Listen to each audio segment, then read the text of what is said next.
so this was the quiz you just did, right? Yeah, this one. So was there the one with the wires? Let me see. Wire. Oh, was that just the general question, or was this No, it's on there. Right there, number 6. number 6? Oh, okay, yeah. You have 5 balance leads to Right. out of a battery. Yeah, so we call these balance leads. Okay, These wires. 5 balance leads. Uh-huh. So how many cells does it have? One balance lead goes to each cell, and then you have your power. Yes, but if you remember my slide from last week, there's actually technically 2 wires going to each cell because like you have a positive and a negative. So that's, and then if you look at this diagram, that's how we end up getting one extra. You see right here. Let me go back to this one. So you see there is 2 wires going to each cell. In this case, we have a 3-cell battery, so we have a positive, negative. But then the negative of the previous one is connected to the positive of the next one. Once again, we have 2 wires, positive and negative. And then we're daisy chain each of these, and then this balance lead right here, this little rectangle, that's what you actually see coming out of your battery. So you can see right here, we tap into one of them, we tap into the other, we tap into the last one, and then there's actually like 2 coming out of one of them. So to answer this question, what should the answer be then? 4? Okay, yeah, 4. So this one you can see right here, we have 4 leads, and that means it's a 3-cell battery. Yeah. I know it's a little confusing. just remember, you're going to see 1 extra wire than what you have. 4 wires, 3 cells. That's right. 5 wires, 4 cells. 7 wires, 6 cells, yeah. The only one that you won't really see a balance lead is on a 1S battery because this is literally going on both sides. There's no need to balance it. You need to balance it against other cells. But if you only have 1 cell, there's nothing to balance against. So, yeah, that would be the only exception. All right, cool. We'll practice a little bit more. There's a variety of different batteries back there, and we will break out the chargers and actually charge. But, since I have the quiz up, I figure we'll go over it right now, since this is going to be pretty useful for the midterm as well. If you know the answer, call it out. So what's the formula for power? Yep. And the units for power, voltage, and current. Yes. The second one. Formula for energy. And how would you express that in an actual units form? Yeah, watt hours would be, or kilowatt hours, depending, right, on how much we're dealing with.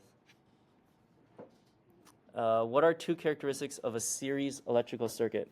And I guess, well, I didn't have to say it, but as I said 2, so hopefully you knew to just select 2. Yes, so for series, remember what a series is? Series is actually how our batteries are wired. Look at how 1, 2, and 3 are connected to each other, one after another, like daisy chained. Okay, so that's series. Do you remember the characteristics for a series circuit? It's the sum of all. Sum of all the voltages, and when we say that means the sum of all the voltages across each device. So whether that be an LED, if you have 3 LEDs in series, it'll be the sum of all the voltages across the 3 LEDs, or the sum across all resistors, whatever the load is. So yeah, that's one of the characteristics. And then what about for current? Yeah. So if you take the measurement of the current at any point of the circuit, it's going to be the same. All right, so that's series. What about parallel circuit? It's the opposite. So voltage is The same cross. Yep. And then the current, the sum of all the, it's the sum of all the currents. Exactly. So it's the opposites. Okay, and this one, 5 balance leads. 4. Yep, 4 cells. What's the total voltage of a fully charged battery? Okay, and how will we get 16.8? It is that is 16.8, but how do we get that? Or number of cells times what, 4.2. Yeah. So these are made of multiple cells, individual cells, and when it's fully charged, it's at 4.2 volts. That's for a lithium polymer battery, like what we have here. But there's other types of batteries. So for the example I gave, 4.2. You multiply that by the number of cells because this is a series setup, right? The batteries we have is a series setup. That means it's a sum of all the voltages. So 4.2 multiplied 4 times. That's how we get 16.8. Side question, what would the voltage be when you put this into storage mode? 3.8 times 4. So the key is what voltage per cell do we want? 3.8, and then? 15.2. Yeah, so that would be this one. That's the other choice that I put on there. Yeah. Great, yep. Yeah, I don't want you to just remember numbers. Although at a certain point, you do just start remembering the numbers. But I want you to understand where we got that from. What does the C mean on a LiPo battery label?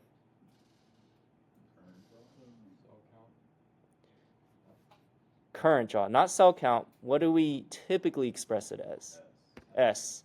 To designate series, exactly. I mean, you could see sometimes they write like 4S1P, but the P is kind of redundant. Like you don't, unless it's actually going to be multiple parallel. Going off what we were talking about earlier, why would you want to have more parallel cells?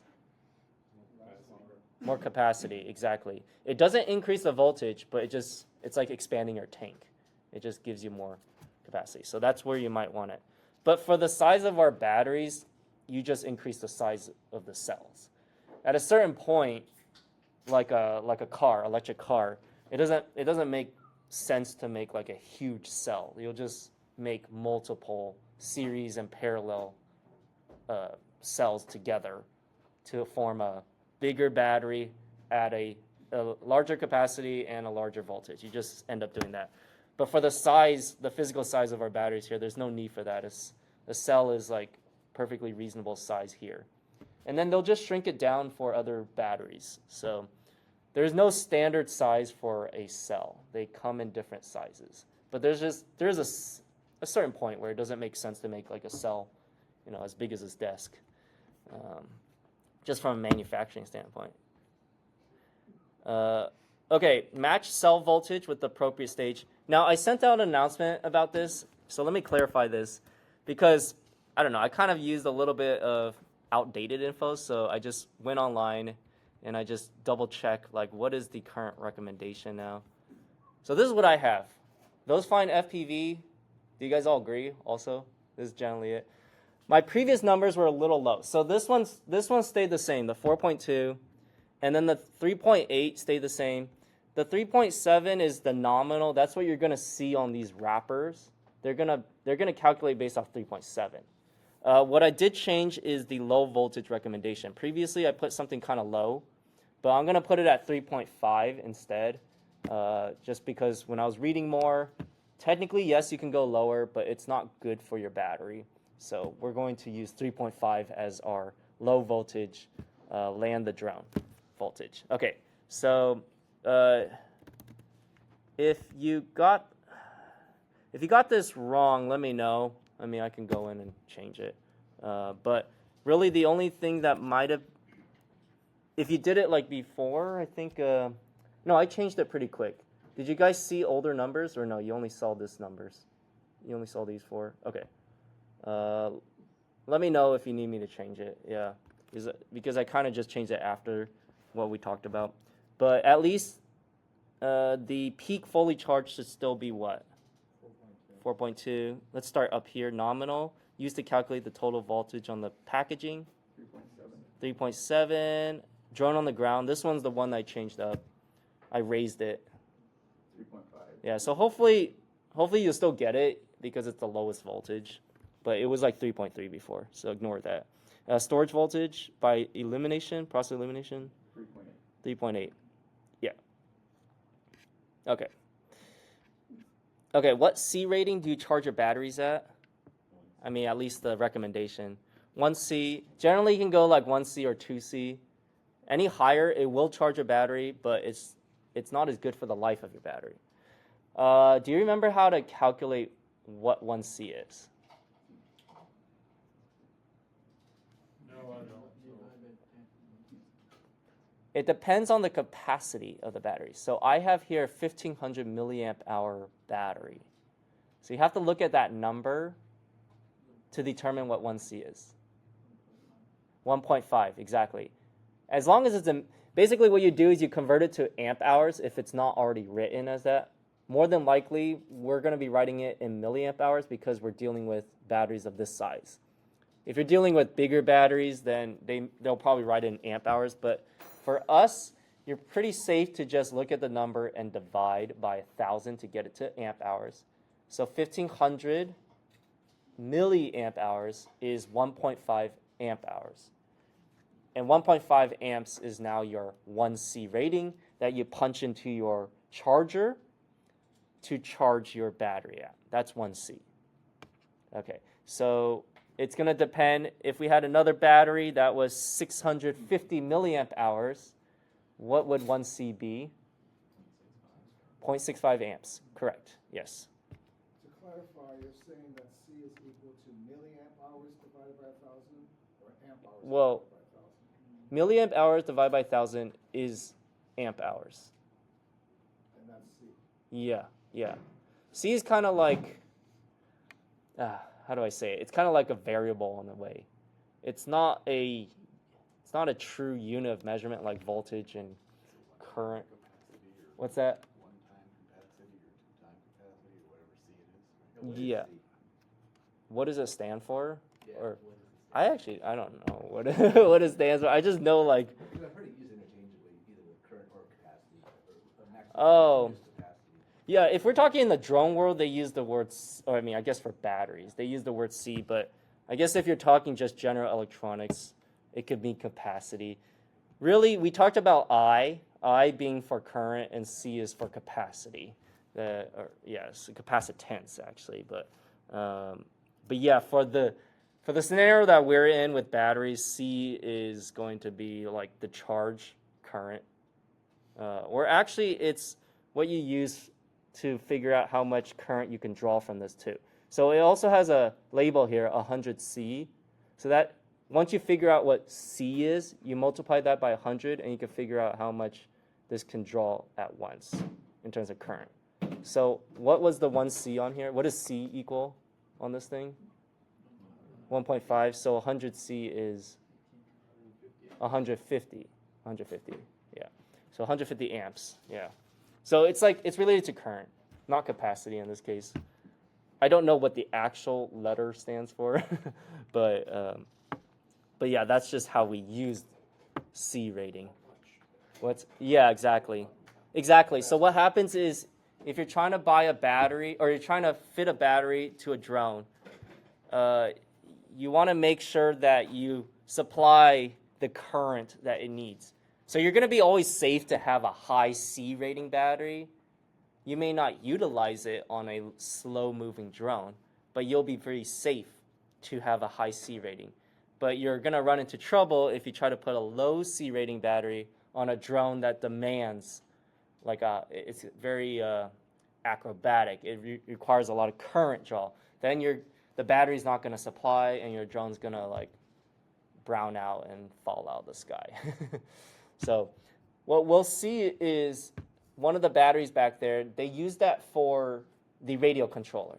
The radio controller is not a high current device, right? You're not trying to, it's not like drawing a very high load at once. It's a slow leak. So that's why it's only a 5C rating on that battery. Now, if you put that same battery on this drone, it may take off, or probably not even. It'll probably just spin its motors at most. Like you try to take it off, it's already going to brown out right there. 5C is not enough for that.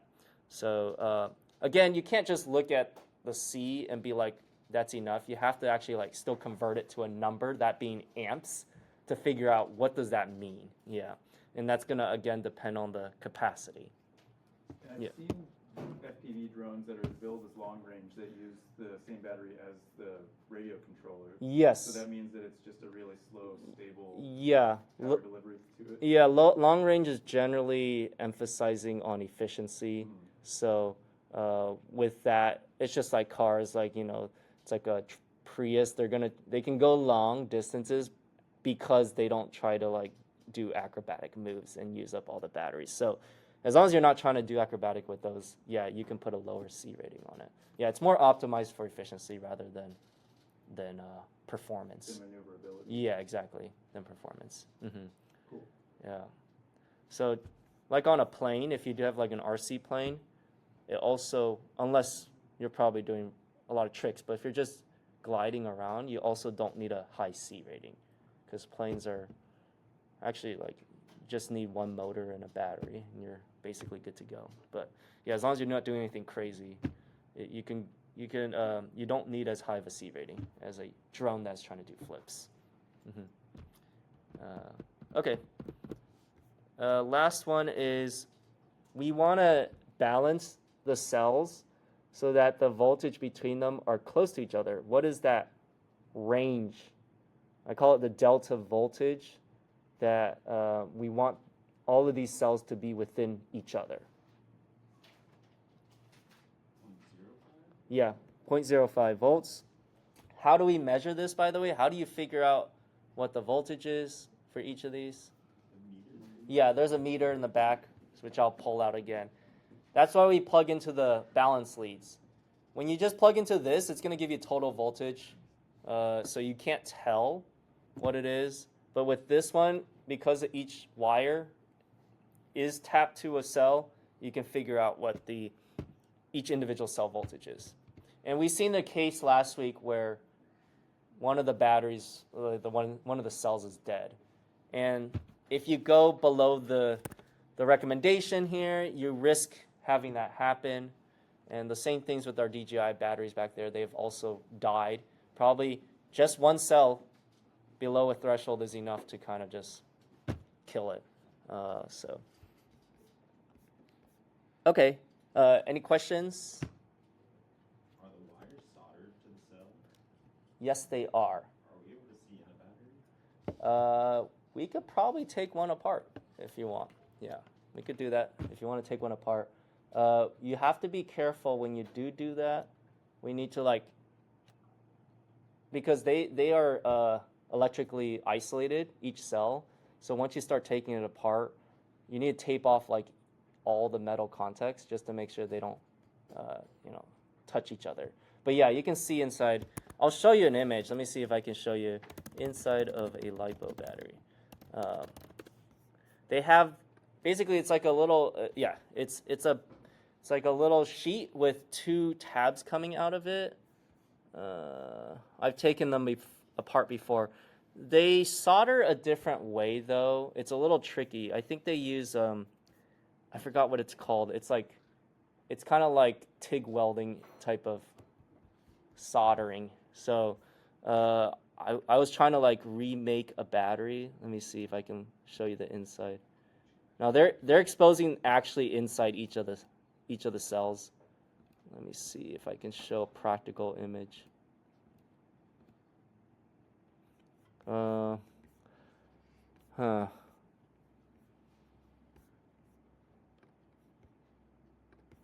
Okay, well, you can kind of see it right here. You see there's a tab right here.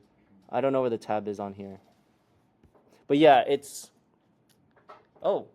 Oscar Lang actually has looks like he has a page on how to do that. Yeah, you can fix it. And I'm pretty sure what he's going to do is he's just going to reduce it down in terms of how many cells it can go. Because if you really want to fix it, then you have to that's chemistry and stuff. So I would say you got to be careful. But yeah, here, he basically said that. No, yeah, he's just reducing it from one to the next level down by removing the dead cell. But if you look at the way this thing is wired, you can't just because one of the cells is dead, you can't just ignore it. You have to, let's say cell 2 is dead, you have to remove it and then take the wire that was going from 3 to 2, and that has to go to 3 to 1 now. And then you also have to remove that green cable out. So that's why you can't just like continue using a battery even if one of the cells is done, because the way it's like wired in series, it has to go one after another. So if anyone is interested, what's that? I'm sorry, I was gonna take a lesson. If anyone is interested in taking one apart, we could do that later, because the plan is today we actually start building the drone. I know, it's been like almost about a month and a half, but yeah, so there will be plenty of hands-on time. So yeah, just be careful. Did you want to take it apart? Sure. Okay, all right. We'll just do one at a time. One firework is enough. Yeah, yeah, yes. Are you saying that those of us that bought the kit from the NFPD, we should start bringing in? Yes. Did you bring it, by the way? No, I didn't know. Oh, okay. Oh, I'm okay. I guess I should have reminded, but yeah, basically, I mentioned earlier, October is when we start building the drones. So here we are. We'll start building it. It's okay. We'll get you up to speed. I'm not worried. Yeah. I'm just wondering, is there anything we can do at home, just to get started, like maybe put the frame together? Yeah, that's what we're gonna do today. We're gonna put the frame together. Okay, great. Yeah. Thank you. So you could also just build along with the kits that we have here, and then just use the knowledge to build your own. Although the one that you have does not have instructions, Yeah, I know. That's so that's where it's gonna be a little tricky.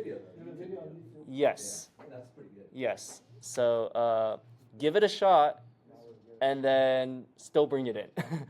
I have a completed one here, so if you want to look at it and take photos, that'd be great. yeah, that would help.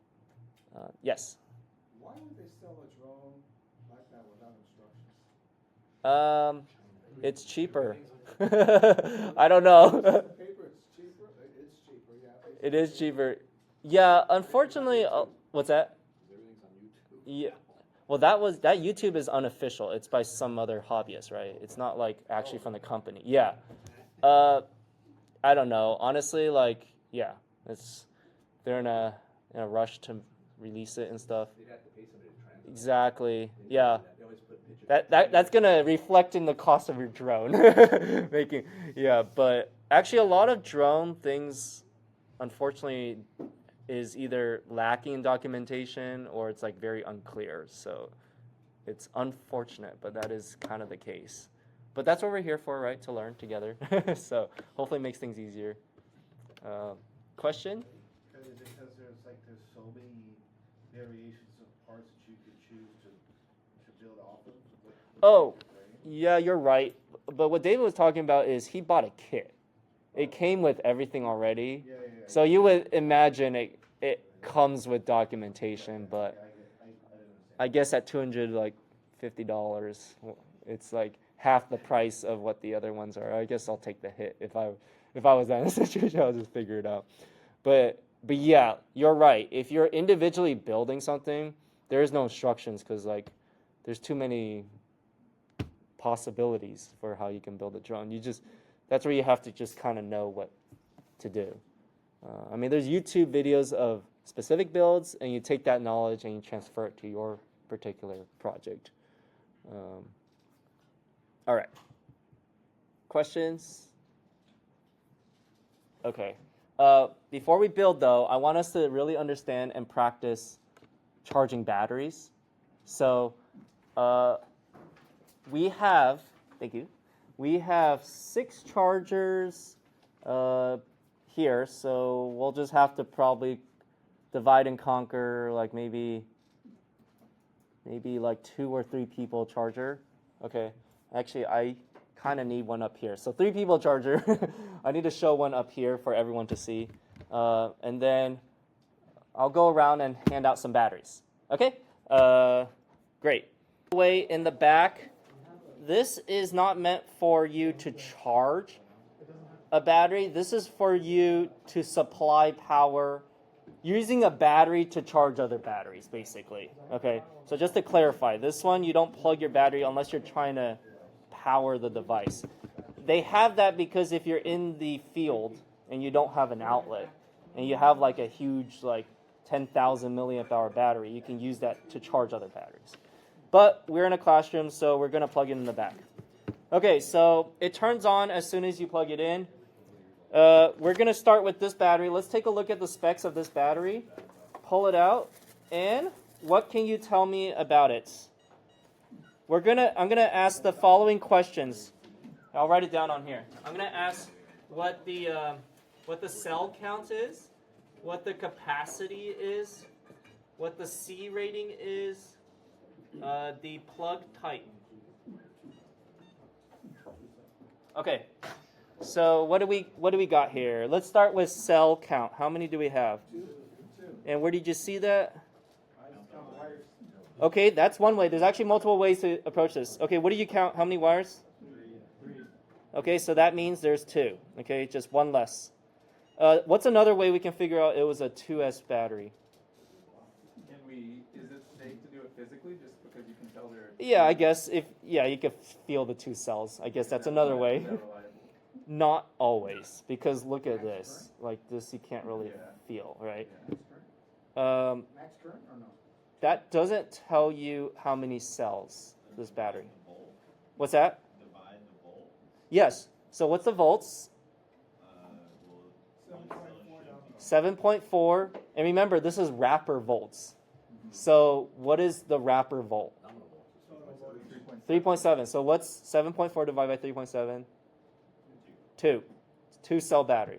That's the third way to tell. Okay, so just a reminder, we have number of wires. We have if you can physically see it. In this case, I could feel there's 2 cells. And there's other batteries where the wrapper is clear and they can actually count it, but that's a hit or miss, okay? So actually one of the batteries I gave you, the Funfly, that one you can see the number of cells. It's a clear wrapper. The third way is you see the nominal voltage and you divide by 3.7. And then finally, the fourth way. Oh, you divide by the nominal. Yes, because this is going to tell you the total voltage. What's the fourth way? It should say on there the S. It should, you're right, and it does. I believe you. I don't see it though. Oh, it says right there in the small. Yeah, it's really tiny right here. 5A2S. 5 amps, 2S, okay? So there it is. Now, it's not, typically they'll list the total voltage and the S, but not always.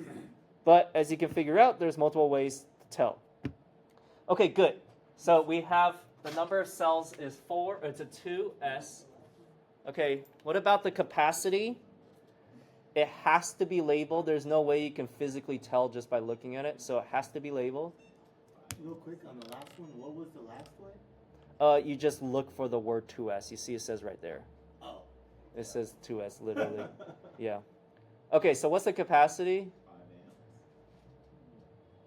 That's not capacity. Yeah, it's basically going to be the largest number on here, generally speaking. It's going to be the 5,000 milliamp hours, okay? Okay, so that's 5,000 milliamp hours. What's the C rating on this thing? 500. Actually, where does it say that? I don't even see it. 5,000 milliamps divided by 1,000. Oh, okay, yeah, you're right. That's a C calculation. Generally, okay, let me do this. I'm going to pull this one up again. Generally, they'll tell you like the max current draw. I guess that's what I should have said. You see how it said 100 C on here? So, I guess, there you go. What is it on here? And I'm not sure I actually see it. It's a receiver battery, so it's not going to... Yeah, exactly. So this is what the example I was... Yeah, this is this is a radio battery, you're right, not the receiver. Okay, actually, I don't see a C rating on here. Any thoughts why it's not listed on here? It draws power, so it changes with your charger, I guess? No. Is it because Or it's change because the of the control? battery, so it doesn't read that? Yes, correct. This is the very battery that we use inside our controller. If you notice, it says the brand Radio Master. They make controllers. It's also shaped this way to fit inside a shallow box in the radio controller. So the reason they didn't put the C rating on here is because it's a very low current draw anyways. So it's not like this is a spec that you really care about so much. You're drawing it very slowly. Real quick, So typically they're always on there, but not in this case. C rating and the charging current is two different things then. Yeah, so in this case, they actually told you what to charge this at. But normally, like these other batteries, if you look at your other two, they're not going to tell you what to charge it at. Oh, Yeah, capacity. you need to figure that out. So what is okay? So we don't have this. I'm gonna just say NA. But what would have been here? Let me do this. What would have been 1C? What would have been 1C if you were to calculate that out? 5 amps, yeah. You could just look at this, remember? This is equal to 5 amp hours. So 1C would have been 5 amps. Now the label told you to charge at 2 amps. Do you see that? Yeah. Okay. So we can figure out, it's not going to be 1C. What is that going to be then? What is the C? It's not going to be half C. It's going to be close though. Okay, so this is what we need to do. So, so we have. Okay, so we have 5 amps is 1C. What we're trying to find is, I'm just gonna call it X. Okay, 2 amps. So what does X equal? I set these equal to each other because they're proportional. Okay, so I put the same units on the top and the bottom. So how do we find X? Yeah, so 5x equals 2, x equals 2 over 5, which is 0.4C. Okay, that's 0.4C. So we're actually charging this at 0.4C. Again, you have to convert that back into actual current because the charger doesn't know what a C is. That depends on your battery. What it can do is set an actual current, okay? So in this case, normally we're charging at 1C, which would have been 5 amps, but they told us charge at 2 amps. Okay, fine. So in a way, they made it easier for us because they literally told us what to charge it at. This is lithium ion. Yes, this is a lithium-ion battery, actually. For Yes. ions, it's usually half a C. Half a C. Okay, that makes sense. That makes sense. Yeah, I have some Okay. 1,000 lithium ion packs for long range. And Okay. recommend 0.5 C, no more than 0.5. Okay, good to know. So it sounds like for lithium-ion, you actually want to typically charge at 0.5 instead of a max. 1. Max. So that kind of aligns well with it. Cool. What's the plug type? At this point, you all should know because you kind of told me. XC60. What's the plug type? JST30? No. Oh, sorry, we had the converter on ours. We're talking about female. No. What's this plug on your battery? What's it called? Yeah. XT30. It's, Exactly. Thank you. It's an XT30 female. Now the convention is on your battery. It's always going to be a female. So you'll just usually hear XT30. But when I was going around giving the adapters, I needed you to tell me exactly the male and female because it is an adapter. So if you go online and you try to buy XT30 to XT60 and you're not clear about it, you may get the wrong polarity. Okay, so it's important that you specify the polarity because there could be an XT male to XT30 female or the other way around, XT30 female to XT60 male, all right? So it's important that you are not going to be disappointed and it won't fit, okay? Great. With that, Question, yes. the other numbers on that battery, like 37 watt hours, Oh. can you elaborate a little bit about the meaning of those? Yes. Do you want to go over that? Okay. So 7.4, we already talked about that, right? You got how we get this? Yes. Yeah, the 7.4 volts divided by 3.7 equals 2. That's how we get the 2.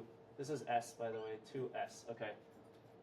5,000 amp hours is just the restatement of 5,000 milliamp hours. So Or sorry, of the 5,000 milliamp hours. the 21,700? I know what that is. That is the type of cell in here.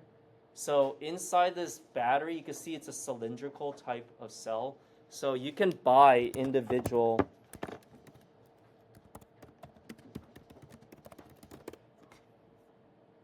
you can just buy this individual battery cell.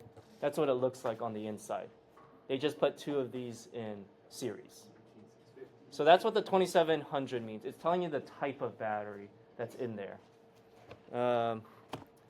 Okay, the other number, 37 watt hours, we can actually derive this. Let's see, how do we get here? What is watt?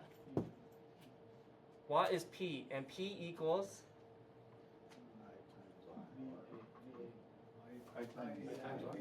I times V. You're thinking V equals IR. So there's the 2 equations, so I'll just write it out here. There's the 2 equations you should know. Okay, so this is power. So now, because it's power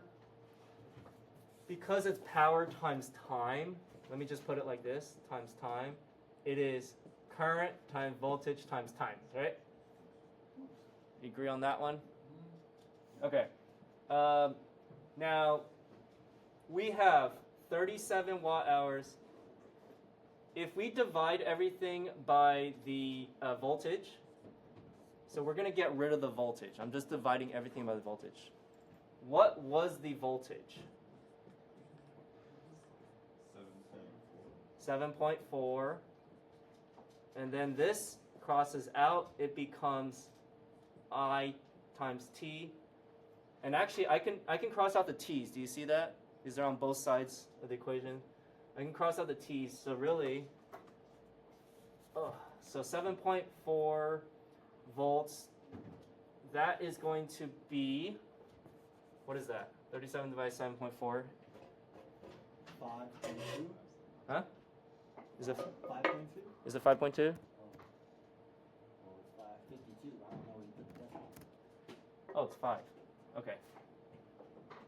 5 amp hours, which is exactly what we had here. Right here. 5 amp hours. So it's also, in a way, a restatement of what we already had up there. Okay. Those are the numbers on here. Does that make sense? Let me just put this is not really something you need to know. I'm not going to ask you about, but since it's on this battery, I'm just going to show you anyways. It's a it's a 2700 lithium ion battery. Like, I mean, now that you know how to solder, like my electric toothbrush, the battery went out, and instead of having to buy a new one, I just opened it up. It was one of these type of batteries. I mean, they come in different shapes and sizes, but it was one of these. And then I literally looked at the label, it said whatever number, and then I bought the battery, I resoldered it, and it worked again. So it's like, it's good to know soldering. So the common one in drone controllers, by the way, is 18650. That's another one. Anyone, do you have that? Anyone have that? Yeah. Yes, okay, so you see, it literally looks like the same thing. They're different sizes though, okay? So you can't just look at it and know. You have to like actually get the label on the battery and you know. Okay. So 18650 is a little smaller than this, but it's a little bigger than a double A battery. Yeah. All right. Now let's actually charge it. So we go back here. First thing we need, I think I gave out all the adapters. Let me see if I have any more back there. Okay. I'm going to get an adapter.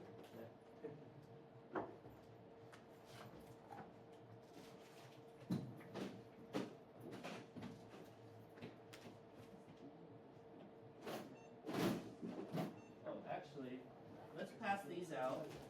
You do one to the other. Okay.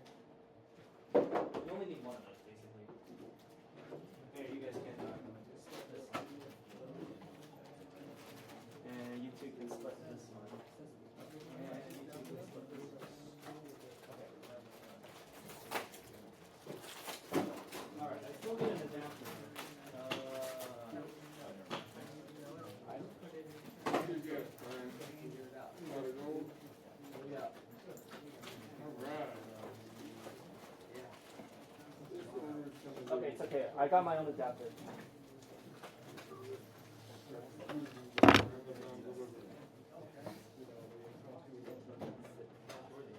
Wait, David, you guys have an extra one, right? Okay, and then you guys now have an extra one. Yeah.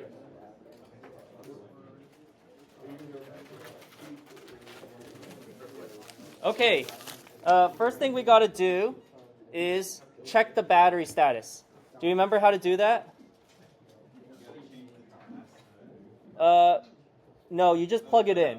So if you look here, there's this, there's all these pins, and we're gonna take the side that has the black, and we're going to favor the right side as much as we can. Okay, so I'm gonna put it on this side. It should turn on. If it doesn't turn on, then you got it done wrong somehow. There's no on button. It'll just turn on if it's plugged in correctly. So I don't know what everyone else's reads, but what do you read? This is what I read, okay? Now, these are brand new batteries, so what do you expect the cell voltage to be per cell?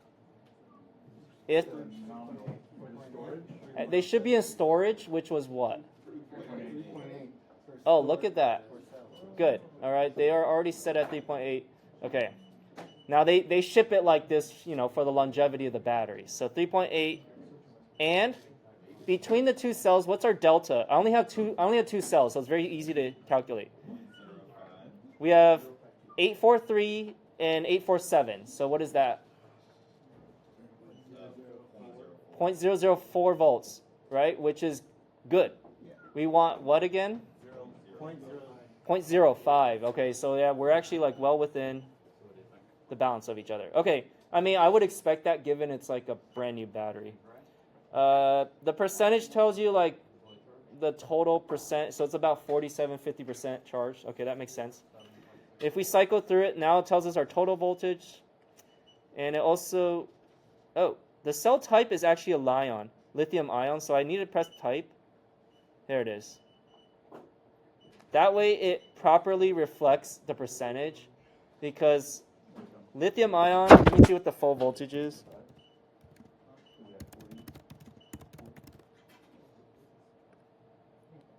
Oh, maybe it's a little higher. Do you? I don't know. Lithium ion full voltage per cell. Did you see how it jumped to 67 from 47 just by? I'm not changing the actual chemistry. I'm just changing the way it interprets the voltage. Yeah, but somehow it says 67 here. Okay. I don't really rely on this as much for that reason. It's better if you just know what's going on. So you can see this is the okay, let me go back. You see this is the first cell, 1S, second cell, and then the total. Well, you know why? Maybe because they go down to like 2.8. Yeah, actually I think the documentation on It goes further down, so maybe that's why. yeah, you're right. I think yeah, you're right. 2.5. Okay, I think the documentation actually tells you what it rates it off of. Oh, no, it doesn't. Okay, whatever. But yeah, it's likely because these lithium-ion batteries can go to a lower voltage, so the span is larger. So therefore, at that same cell voltage, it seems like a more full battery. Okay, so first thing you want to do is just check it, make sure this battery is like healthy. Because if it's too low, then your charger is probably going to have problems charging it to begin with anyways. But it seems fine. And this is what you're going to do in the field. And like going forward, like you're going to get a battery, and you're like going to use it for your drone. You're like, I don't know, is this good or not? You got to use one of these. Okay, now that we confirmed that it's okay, let's put on the charger. So we need to use this adapter, which is what type? Which one? Right hand or left hand? Well, this is not the adapter. This is the battery. So- It's a XT30 male Uh-huh. connected to a XT60 female. Correct. Okay, good. So here we go. It doesn't matter which one you plug into. I'm just going to plug into channel 1, which is right here on the left side.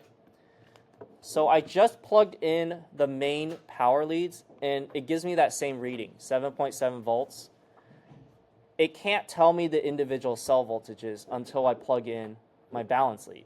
So same thing here, except this one, the way it's designed is that they have a taper at the top, and that aligns with the teeth that you see on here, so it's harder for you to mess up, but you can still place it in the wrong position. Once again, you need to favor the right side. So right here, I'm going to go all the way up to the right side. Once I plug that in, you can now see it displays the range of our cells. Let's enter into it. This is giving me a overview of the entire charger. It's telling me channel 1 and channel 2. I'm going to just press the channel button here, and it's going to expand channel 1. You can see right here we only have 2 cells, and these are the individual cells, voltages. There is no action right now, so let's actually do something to this battery. Before I do that, is everyone here at this point? No, Okay. I'm looking at my screen, it's just standing. Charging the thing? Well, let me just show you the actions. So there's only 2 buttons on here. It's the channel button and then the red scroll wheel button. We're going to press down on the red scroll wheel, and that's going to enter into tasks. If you scroll to the very top and you press in, we have multiple options. Power supply, charge, discharge, external discharge, storage, balance, sync charge. Really, there's only 2 that I use. It's charge and storage. Those are literally just the 2 things I use.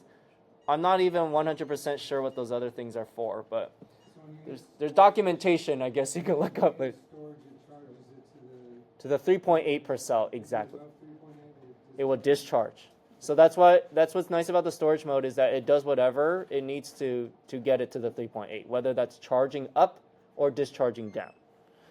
So let's go to charge because we're basically at storage mode already. There's not really anything for the charger to do. So let's just do charge.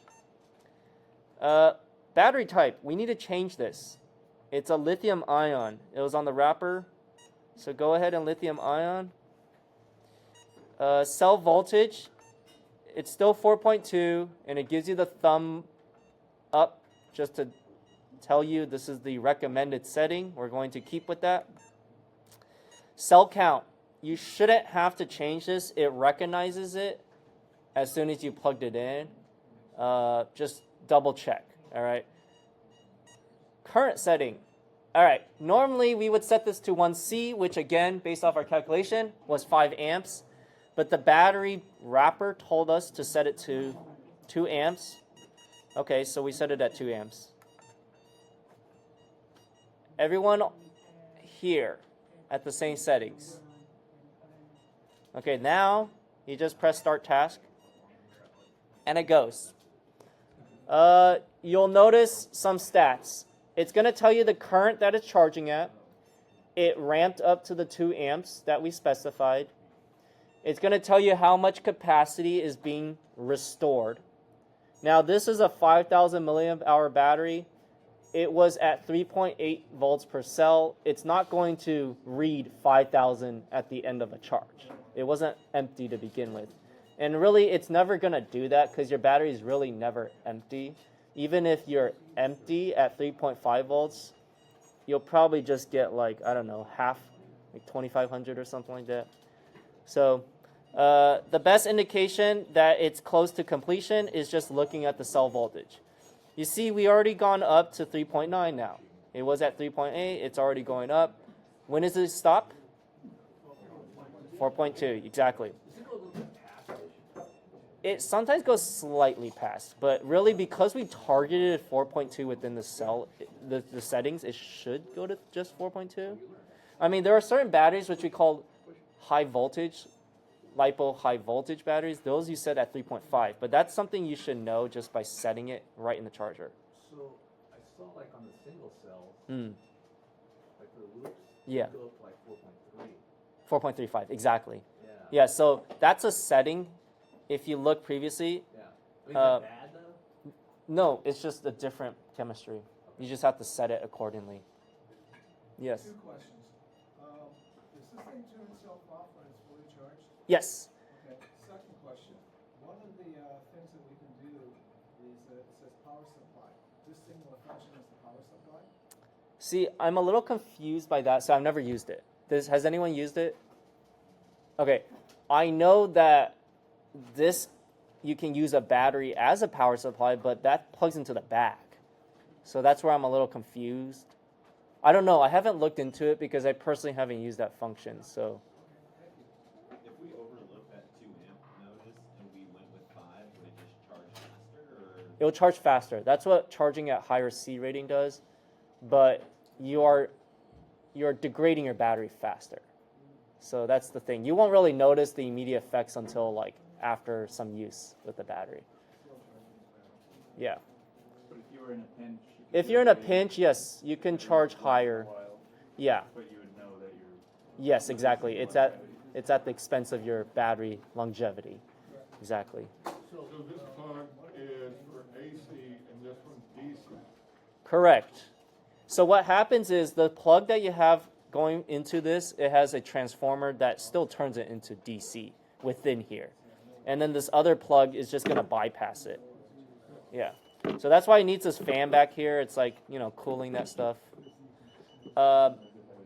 Okay, so look at some of the other data that we have here. So again, we have our total voltage. We have our current. And we can scroll the wheel, and it's going to tell us the impedance, remember? What is everyone impedance? I'm curious. Because this is a new battery, so this is our baseline. So it looks like mine is at 34. What does everyone else have? You just scroll the wheel in that charge setting. 33, 35. 33, 35. 34, 39. Okay. No? I'm back to 32, 31. Okay, so I'm just gonna write this, so that way we kind of have an idea of what it is. So it sounds like 30 to 35. Really, we should read this when it's closer to being like finished. So this is a little premature right now, but it's okay, just to give us an idea. Okay, so that, remember what this kind of tells us? What is ohms? Resistance. So it's internal resistance. So it's not a good thing as the number goes up. That means you have more resistance built up. Okay. But as I mentioned previously, there's not really a defined way for us to tell. There's only a relative measure. So since this is a new battery, we can only tell, relatively speaking, this is what it was when it was new. And we only expect it to go up from here. If we didn't do this, we would have no idea if we just read it. And it's like, where did it start with? We have no idea. But now we kind of know. It sounds like everyone's in the 30s. And then this is just another display view. So really, there's only 3 display views. Is that gonna vary? If we bought the exact same battery, the same Radio Master, would that be roughly the same? Just like we're doing now? It should. But then if they're gonna be different. Oh, it's going to be different for different batteries, yeah. So yeah, you can't really. And then each brand will vary slightly? I would think so, yeah. I don't have enough experience to, admittedly, to tell you. But we'll figure that out. I mean, really, we should have an apples-to-apple comparison, is get another similar battery from a different brand and just see like what the deal is. Okay, so when it's done, it's going to just keep chirping. So that's how you know it's going to stop on its own, so you don't have to worry about it like overcharging. So that's the other thing. Now, given, oh yeah, go ahead. If you cooled it, would that decrease the resistance? Cool it. Yeah, if you kept the battery cool. Not really. It's just internal resistance built up, like chemistry speaking, inside. Yeah, so yeah, the temperature won't really. The best you can do is just take care of your battery by not charging above 1C, not exposing it to high temperature, low temperatures, shock. Just like taking care of it. And I mean, if you fly very aggressively, it's also going to degrade the battery. But at the same time, you're supposed to use the battery, right? So, so, yes. Do you want to treat these batteries like LiPo batteries where you basically drain the battery and then recharge it? No, don't drain it.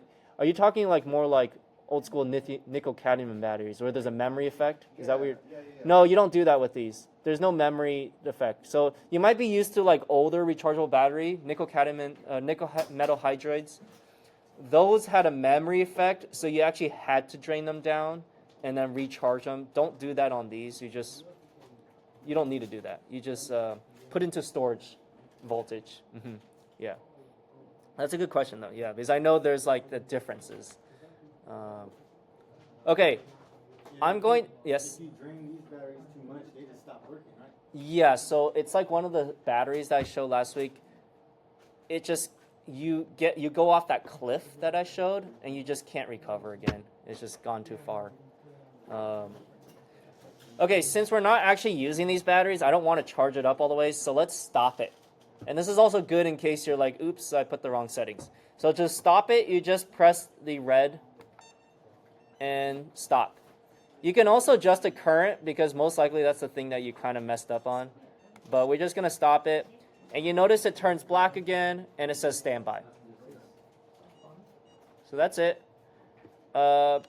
Cool. Any questions on this first example? Let's look at the next example. This will be the one in the yellow box. And once again, let's go over the details of our battery.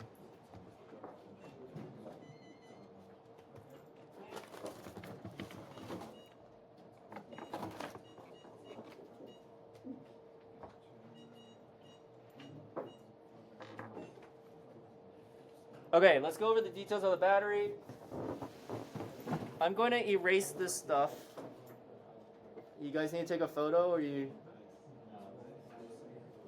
Anyone want to take a photo before I erase it?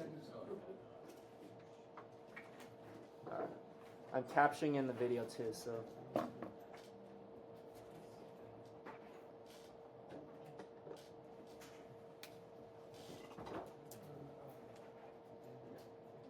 Okay, I'm gonna still keep, I'm just gonna erase it. We'll just do it one more time. Okay. I'm gonna keep the other stuff. That way we have a comparison. All right, this yellow battery.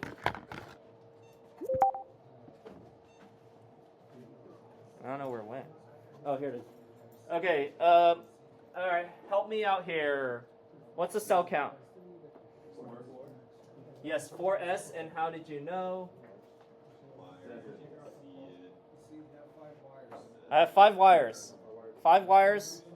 That tells me that there is 4 cells. I can physically see it. There's 4 cells, like that.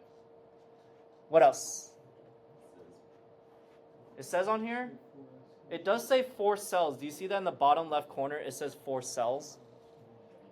You can see on the side, you can count. Yes. It says 4 cells, right below the word version. It says 4 cells.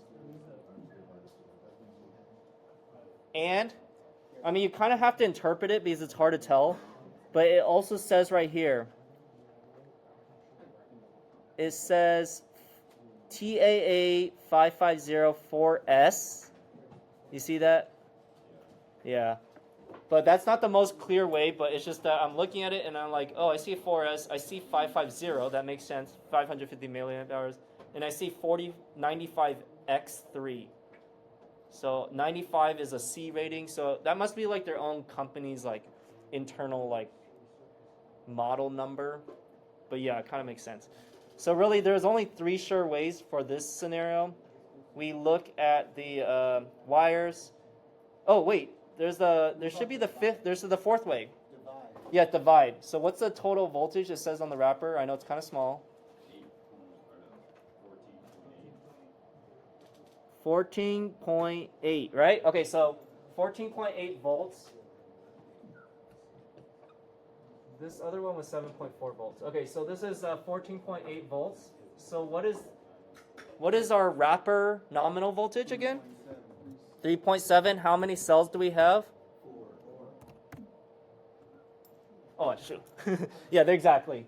We have 4 cells. Yeah, there you go. So that corresponds as well. You see that? Capacity. That has to be given. There's no way you can calculate it. So what does it say? 550.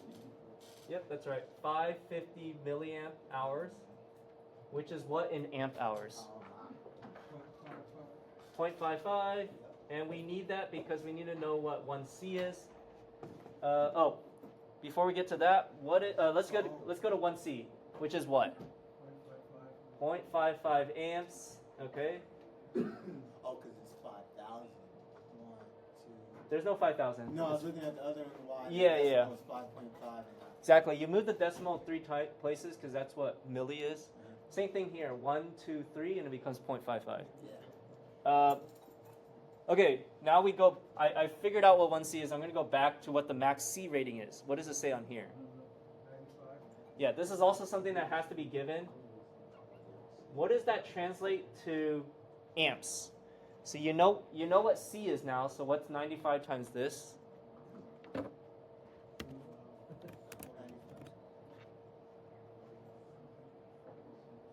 52.25 amps.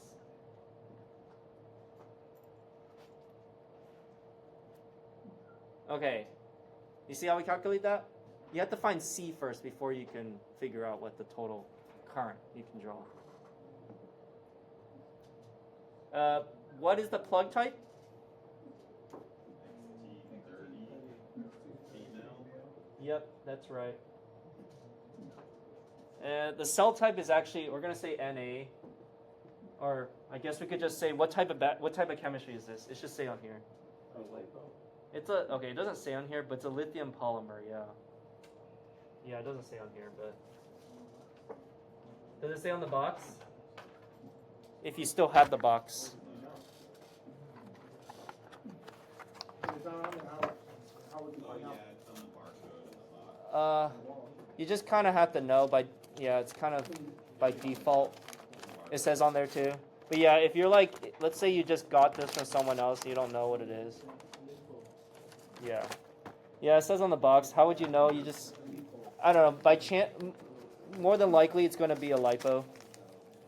Yeah. Did it say on the wrapper any place? No. You can also look it up online if you're not sure.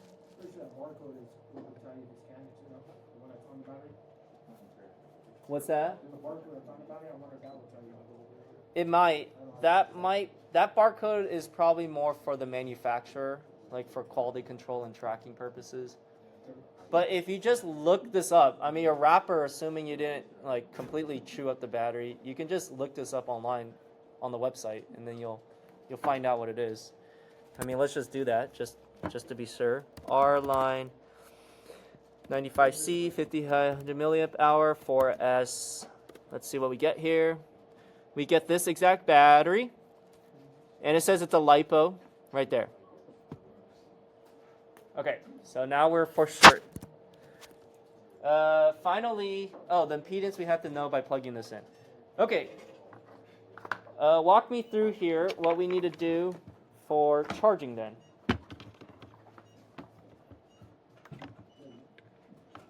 How do we charge this battery? Oh wait, first, we got to plug this in. Plug this into your battery reader.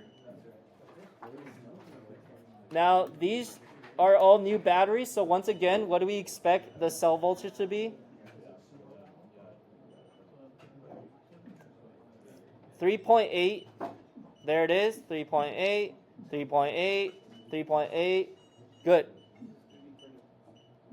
And it's 4 cells, so there's 4 of these. Is anyone's not 3.8? Or is it all 3.8? It should be 3.8. The first cell is 3.789, Okay, 3.8. Yeah. and the rest are above 3.8. Okay. All right. Let's do something different this time. Let's put this into storage mode. The reason I'm going to do this is because it's really close to what the actual number should be. So you'll probably hear it with the finished charging chirping. All right. So this will be pretty quick. Once again, we have to plug into our adapter, which is the XT30 male to XT60 female. Okay. We plug that in. And then once again, I want to favor the right side. You know you did it right if it lists the cell voltages sequentially starting at 1. Okay, step me through. How do we set this to storage mode? What do we do? There's scroll wheel. Press the scroll wheel and then Select task, select tasks, storage, storage. Next.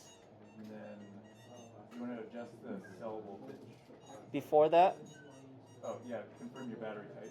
okay, what is this supposed to be? LiPo. LiPo, cell voltage. It automatically corrected it to Yeah. 3.8. It gives you the thumbs up. We should be sticking to that. Cell count, just confirm. You shouldn't have to touch this one. Current setting.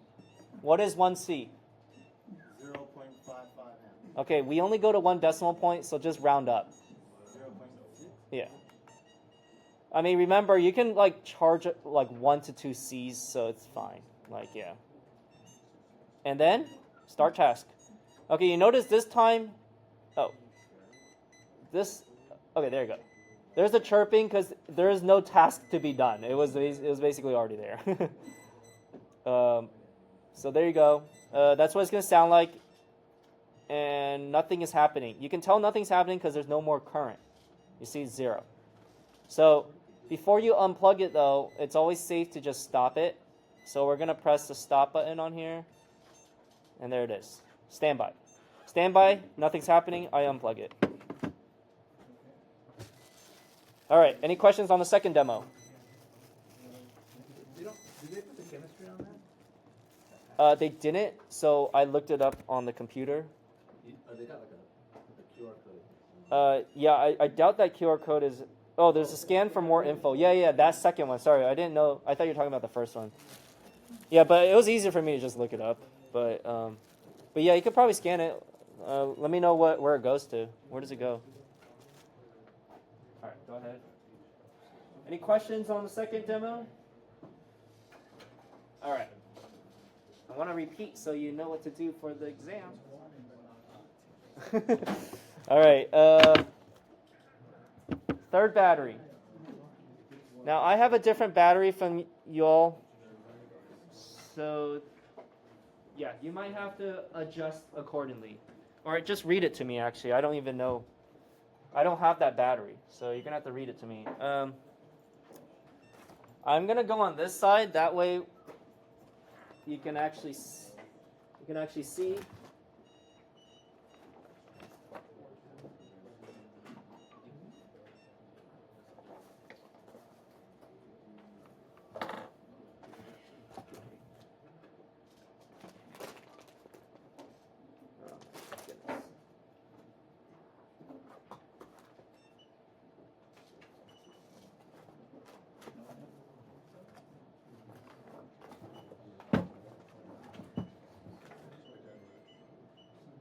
There you go.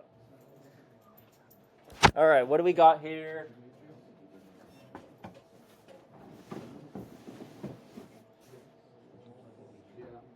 What's the total voltage on the battery, the third one? Huh? 14.8. I already have an idea of how many cells this has. But what do we got? 4 cell. How do you know? Is set on there? Okay, that's a dead giveaway. Other ways? 5 wires. It's clear, you can see the side. And then, finally, we can calculate. 14.8 divided by what? 3.7. It should give you 4. We already did that previously, if you see right here. Okay, what is the capacity? 1,550. Milliamp hours, which is equal to what in amp hours? 1.5. 1.55 amp hours. Okay. What is? Let's jump to what's 1C. What is 1C for this one? 1.55 amps. Okay, what's the max C rating you said on there? 100 C? Oh, you went to 1. Yeah, that's a label. What does that translate in terms of actual current?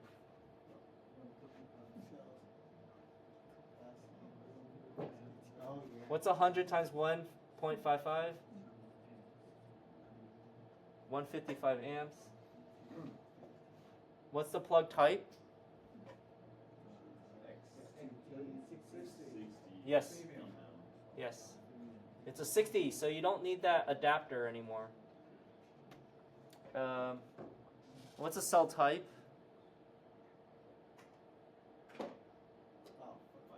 It should just be LiPo. Does it say on there? Okay. On the box too? Okay, good. Oh, we didn't check the impedance on this thing. Okay. Well, we can do it again on this one. Great. Someone want to come up and demo how to charge their battery? Anyone? Yeah, come on up.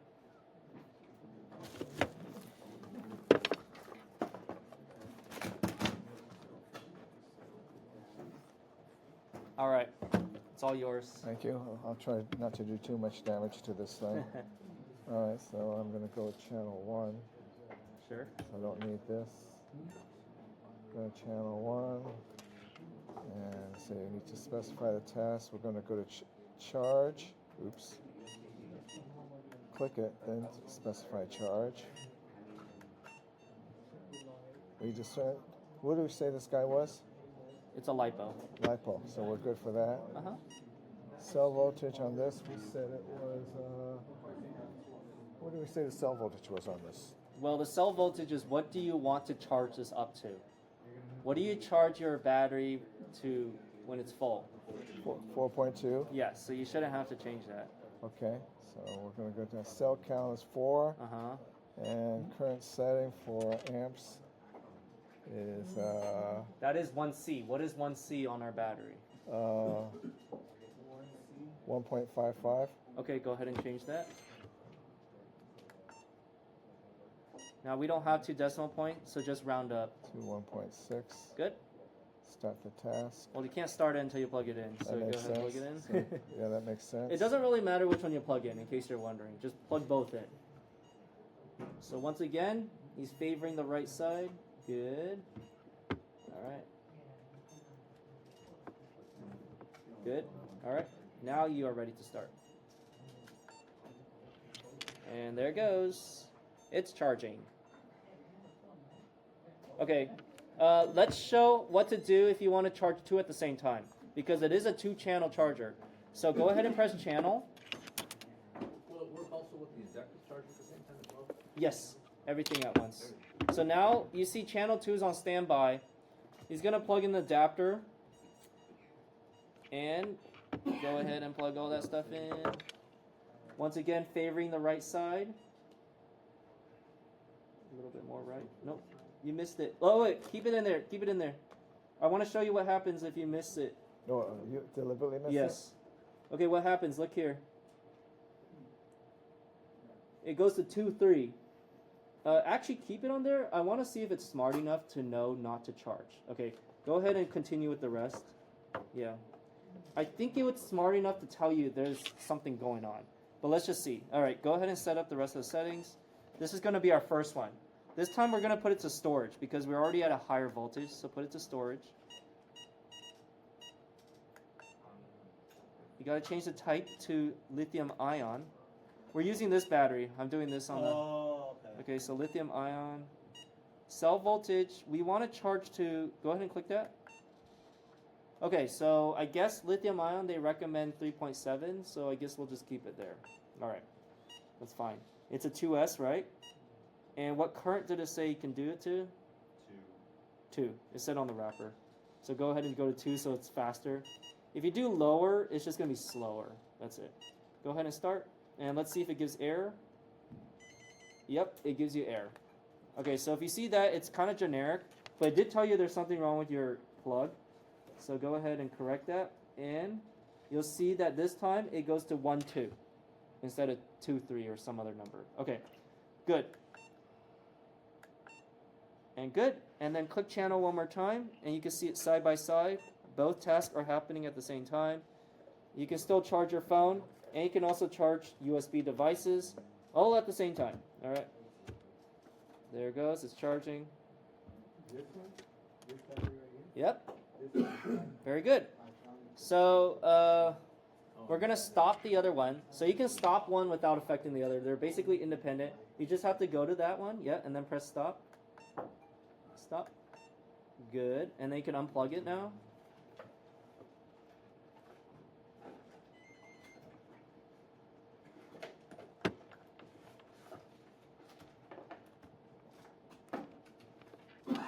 All right. And then click channel. We're just going to go back to the other one. And we're going to keep it. I actually wanted to charge down to the 3.8 again. So go ahead and practice. When you're done, charge them all to storage mode. Put it back to 3.8 on all 3 batteries. All right. Any questions? Thank you. Thank you. Go ahead and take your back. Any questions? Charging? If you want more practice, I can fish out more different types of batteries. Or, yeah, so, because I know there are going to be some lucky ones out there that are missing things, or they're broken, all right? So let's take a look here. Box number 4. Inside your box, you should have a bag of stuff. It's going to be like motors and probably the plates, which is your actual drone, and then the hardware, like the screws and stuff. Okay, so that's my bag of stuff. Here's my box of hardware. If you notice, things should be labeled, the bags, boxes, to your box number. If they're not, I have stickers up here. If you can please label them, that way we keep things together. Okay. We also have a mini soldering iron in here. Now the ones that we have are going to be like more robust, but this is a USB soldering iron, which is kind of nice, but we're not really going to use it, but it came with the kit, so I just put it in there. We also have batteries in here. Now I did tell them to put it to storage mode, but I'm not actually sure it's in storage mode. You should have 3 batteries. Now, some of you are going to be missing because you saw there's like many that are broken. Okay. So let me know if you are missing, if you have less than 4 batteries. Or less than 3 batteries. Less than 3 batteries. Sorry. Have empty boxes, They're empty? all 3, no matter. All right, what box do you have? What's your box number? Well, some of the parts say 4, some of them say 9. Oh, great. I'll take the 4s back because that's my box over here. This is a 9, it looks like. Box number 9. Well, what's your box on the big box? What does this say? Yeah. 9. Okay, so you should only have 9s. Okay, wait. So we should have 3 batteries, and then we also have this big tool kit, which is also labeled, and then we have our medicine cabinet in here, with has the screws. Don't start building it because I have a particular order we're doing this in. Okay. As far as the big bag, do you only have 1 motor? Is that? That's a normal? problem. There should be 4. That's a Okay, well, take a look around because it may not have been put away properly. And then we have our, this is actually the charger we were using last semester, but the ones we were using is much superior. But anyways, there should be a charger. You could just leave it in the box. All right, that's the general stuff in there. What I'm going to pull up is, if you recall from the first or second lecture, we have this devices, right? Let's make sure we have all these devices. Oh man, this is a horrible resolution. Okay, let me pull up my PowerPoint slide. That's it. I'll do it here.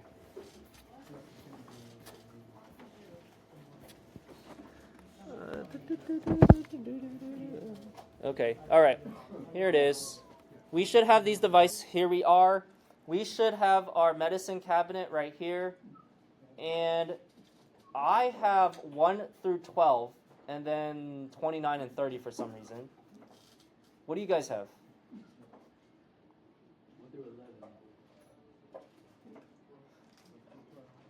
Okay, sounds like people have 1 through 12.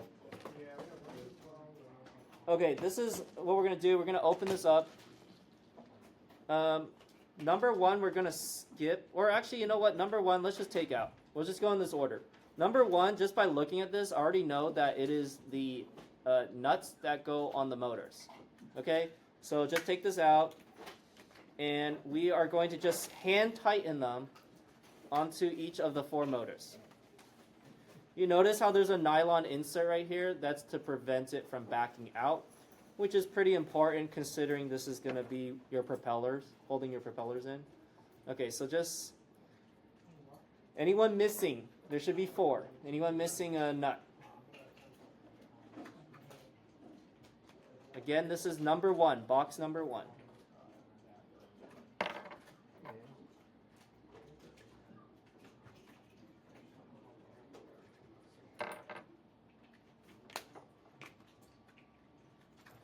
Okay, actually, we need to get the iFixit kits. Box number 2. Box number 2 right here, you should have a total of 16 screws. Count them out first.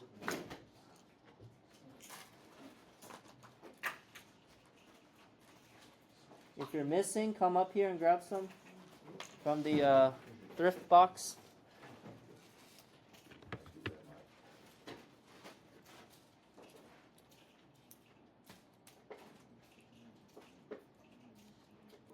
Okay, from the iFixit kit, I am grabbing hex 1.5 right here. It's the middle of the second from the top row. Hex 1.5. Just verify that it wasn't placed. You see, I keep asking to verify because things can be in the wrong places. So just take the thing and find the 1.5. You see 1.5? Okay. Just validate. And this is going to be the screws that hold the motors to the arm.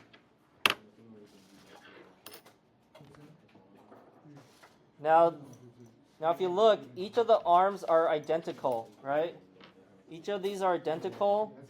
So you can't you can't randomly place them. We have to place them in the right order. So I'm going to just use this as a guide.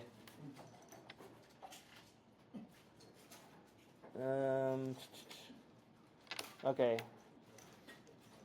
Here's what I'm going to recommend.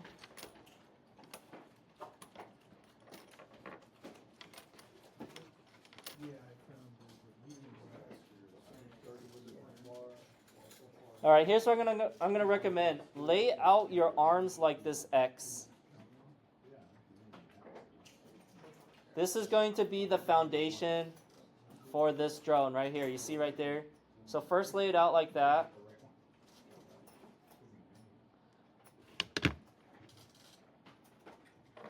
More screws. He has enough Yeah. up here. Also check to see if maybe they're in one of the random high number boxes like 30 or 29. Now what we're going to do is we're going to mount the motor. But look at my example right here. It's like that. Actually, it doesn't really matter. Just stay consistent. So I'm just going to mount it upside down.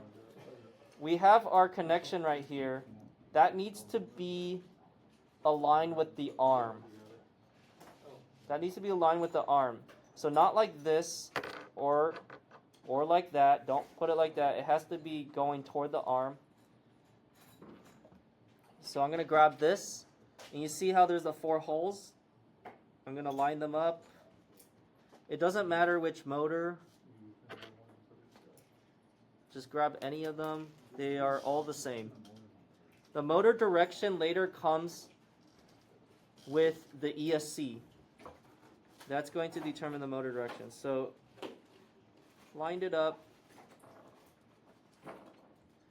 We're installing the motors now because they get a little bit in the way later on. Just want to confirm the directionality. I assume this is the bottom because of the wear That's pattern. correct. That's the bottom. Look at it here. Yeah. Also, if you are familiar with like lug nut mounting pattern, you generally want to make your way around. So don't like tighten down one screw just yet. Just kind of get 4 of them in there. So I'll show you. I'm just lightly putting 4 screws. Lightly putting 4 screws in each of these.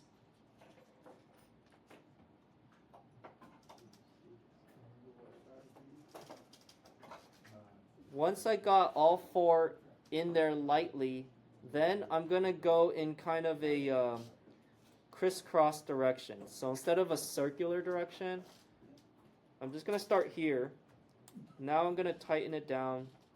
Then I go to the opposite corner. Then I come over here.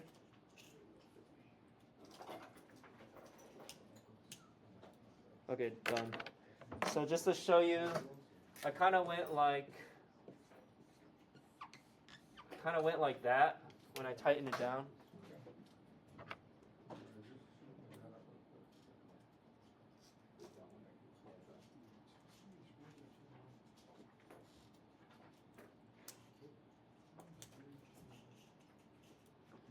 Okay, place it down and do it to the other 4.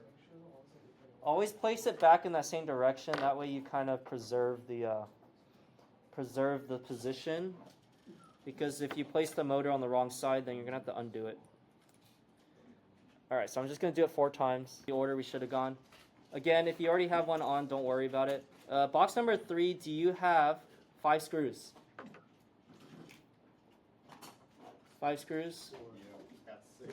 6? You want one? If I have 6 and they have 4, give them one. Well, before you give, make sure they're the same. Let me use something as a comparison point.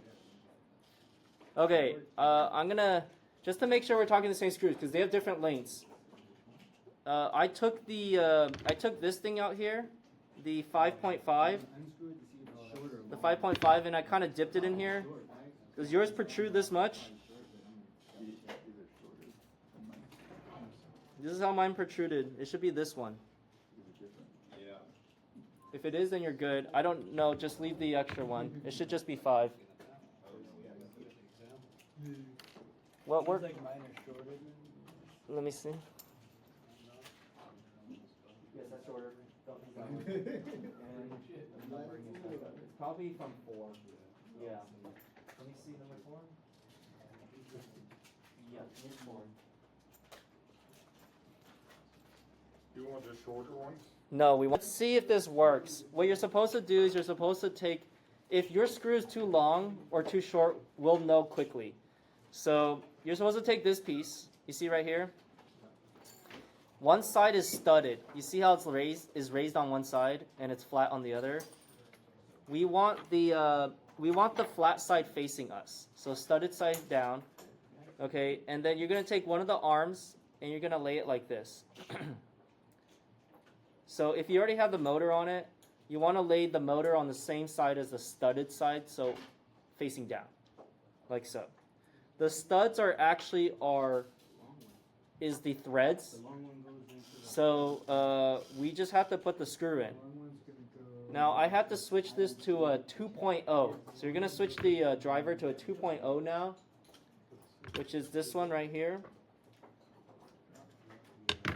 And then you're going to take one of your screws and put it in. And then we're going to stop, and I want to see how far your thing protruded or did not protrude. Because that's going to tell you if you had the right screw or not. So I put this in, and mine protruded. Okay, mine's actually too long.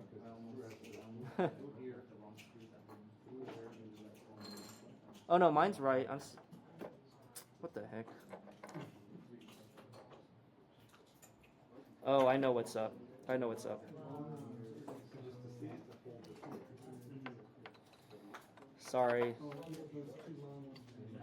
This also did not have instructions, so we had to figure it out. Okay. My bad. There's also this clover, 4-leaf clover thing that's supposed to go on top of it. So you sandwich it like this. I have the thing up here, so I know that's like... Okay, so again, sorry for the confusion. We have our flat piece, studs down. Then we have our arm, like so. It's going to be an acute angle here, obtuse right here. And then I'm going to lay this clover leaf. So all those two holes should line up, like you see right here. Okay, now let's try it. Now let's try it.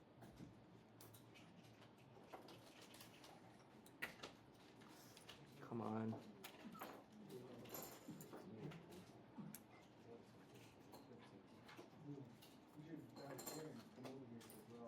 All right, now that's right. Okay.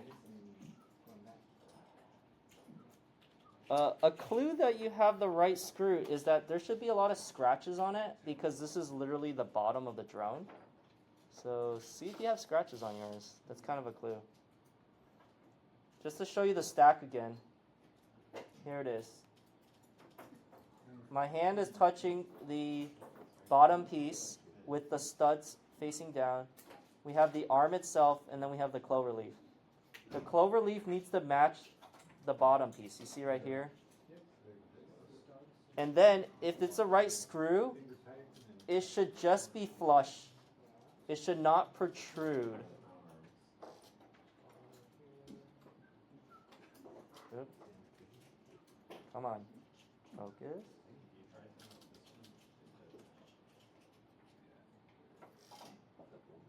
All right, I'm going to come around and help. Mine was already assembled and it had a note saying screws, script, don't remove. That helps. So let's go side down. Yeah, side down. Then arm like this. Clover leaf. You need to match up the smart.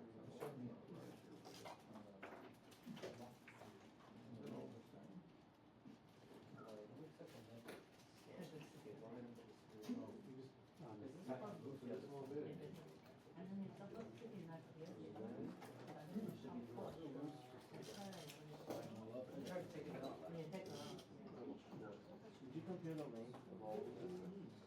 Or the ones in the box? The last one's definitely shorter than the other. Yeah, this is a little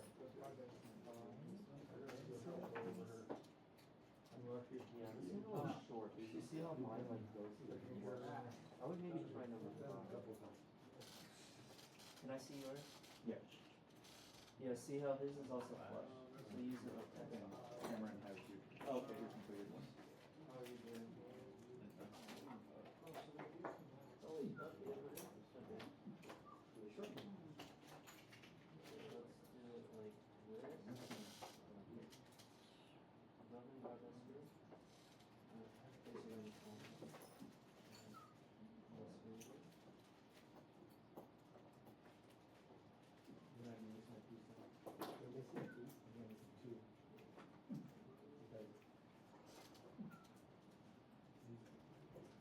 Can you grab a longer one? I'm going to use this as an example if you don't mind. Okay. And here's your demo one. Okay, thank you. Okay, there's two slightly different sized. Oh shoot, I don't know where my thing went. The tool. Oh, gotta leave it.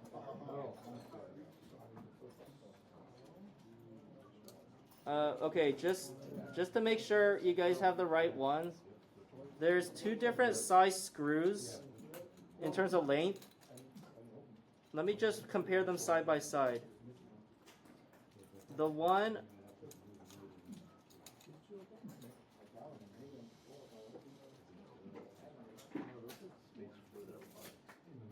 Okay, look right here on the screen.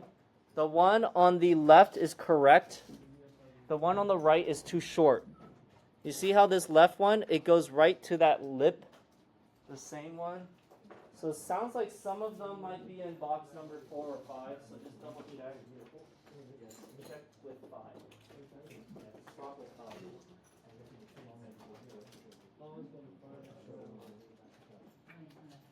Okay, how's yours looking? Is it the right length?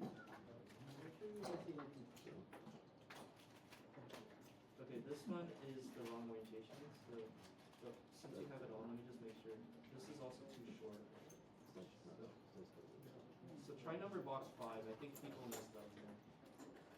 Or maybe my box is the messed up one. I think mine is messed up. So like this. Go ahead and try box number 5.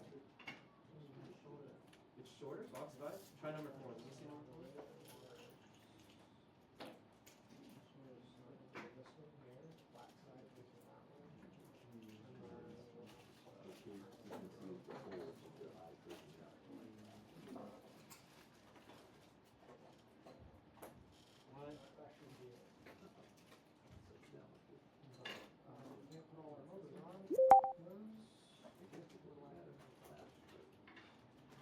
Okay, number 12 is supposed to be the one. Do you see how it's 5? It has 5 in it. So they messed up. If you want to just put the other one. Because people start putting things away before I list them. This is what happens. Okay.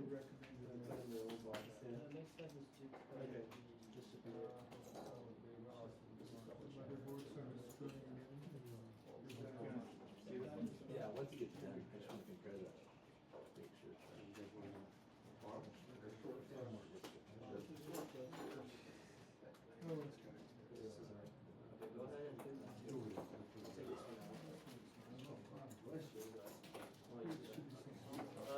Maybe, okay.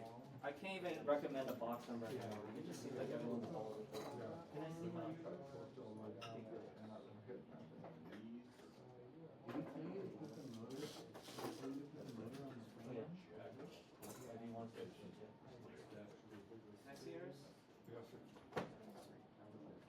Okay, so these ones are too short, they're about to fall out. So, oh, they're not, well, tighten down one. It's pretty good, huh? Yeah, this is too short. Okay, I'm starting to think they use box number 12 because it has 5 in there and it's also the right length. So, I don't know, mine was on box number 3 for some reason. Yeah, so box number 12 should be it. Did you use box 12? Or you had 5 in box 12? Yeah.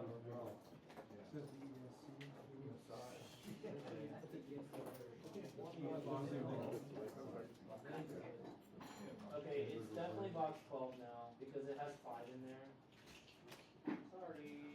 Yeah, just go ahead and put 3 away because it's supposed to be flush. You see right here.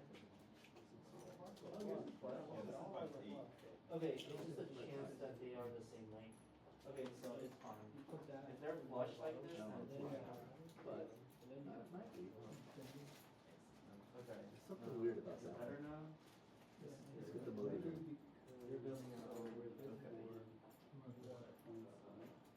Is it box 12 for you guys? It was box 12. But it seems like there is repeats of the same screws. Yeah, so if it fits, it fits. And then we'll okay.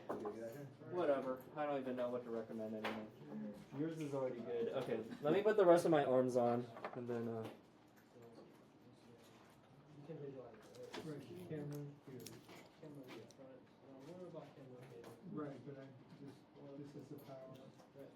what matters is when we put it back together, they're in the right position. And now they're all over the place. Aren't they? Darn it! Did I do this wrong? Oh my gosh! Let me see the where's the template now?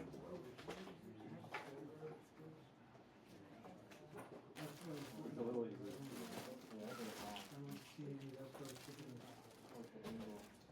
Oh, never mind.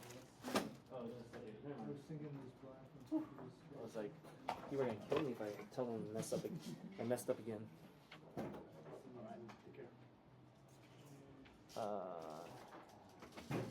As you can see, it is not that straightforward. But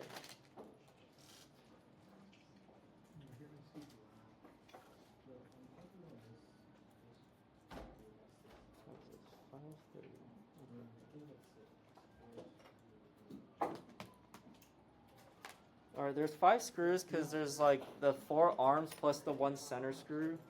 So you can also put in that center screw too. Oh, you find me?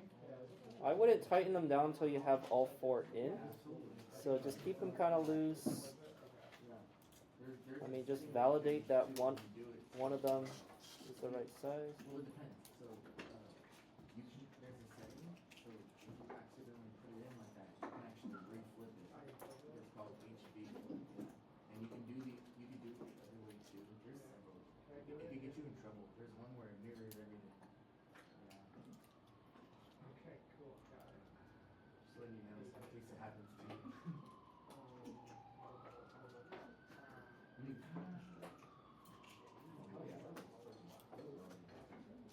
But don't you have to unscrew the top plate and then? No, I do, yeah. But I left it loose. I'll just keep it together. Yeah, I just built the frame.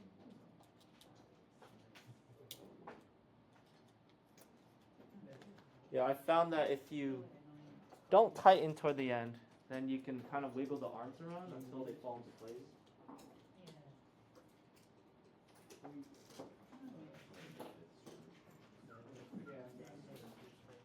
Or just like what you just used for actual.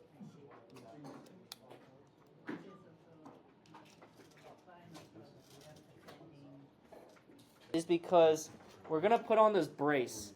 Now, in my opinion, this is bad engineering because they didn't account for what we call interference right here. So you look at the screw; it's under the bell of the motor, and this is going to be a part that some of you are missing because when the drum crashes, it's going to break this piece. So if you're gonna replace this often, you want it accessible. It's not really.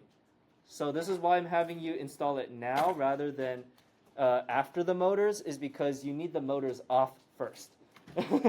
So anyways, that's what we got to deal with. What we do is we can flip this back up, right side up. So now our studs are facing us, and if you already have the motors will also be facing us. This support beam, Graham, this is yours, right? I took yours? Okay, I'm just going to demonstrate and then I'll give it back. This support beam also has studs because that is where the screws are going to screw in. It's kind of like built-in nuts, okay? So we're going to have them facing down. So this studs right here are facing up. This one's going to be facing down. And then we're going to put the screws from box number 4. Well, I assume it's 4. It's like the one that's short. If you look here, it's kind of short. If that's your 4, then that's the one. And there should only be 4 in there. If it doesn't, yeah? Okay. Make sure they're short. All right, just to give you an idea. So then what you do is we need to this one's a simple 2-piece. We just go like this. We mount it first. So if you have your motors on, you're going to find it to be a little difficult. Let me just demonstrate because I have the motor on here already. You're going to have to probably come in at an angle. Oh, crap. So this looks like 30. Yeah, you see, it doesn't fit really well. Look at that. I'll take a photo just to show you. This is the problem. I'm trying to put it in, but the motor's in the way. Okay, so you can actually force it in. Does that look like that? That's it. You can force it in, but we shouldn't have to if they designed this right. Not salty at all. No. Okay, all right. So I'm just gonna push it in. Okay, there it is. It's still kind of, you can force it in. All right. So again, this is gonna be opposite of this. The screw head was on the back side. Now the screw head's on the top side like that. All right. Easier done when the motors are not on. Oops. All right, let me give this back to you. This is a good practice. So what I did is, Did you ID the correct one? yes, and this is actually good practice. Where's the multimeter?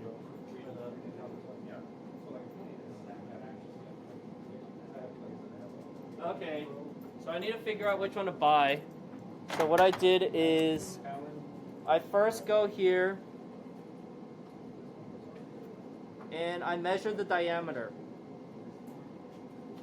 What do we get? 2 millimeter? Yeah, it's going to be 2 millimeters. It's not going to be 1.93 millimeters. It's going to be 2. We have to think about what is the standard sizes. And then right here, the mistake that you might make is like this. We are not measuring the total length. Yeah, we're only measuring the threaded. So you're just going to have to kind of hold it.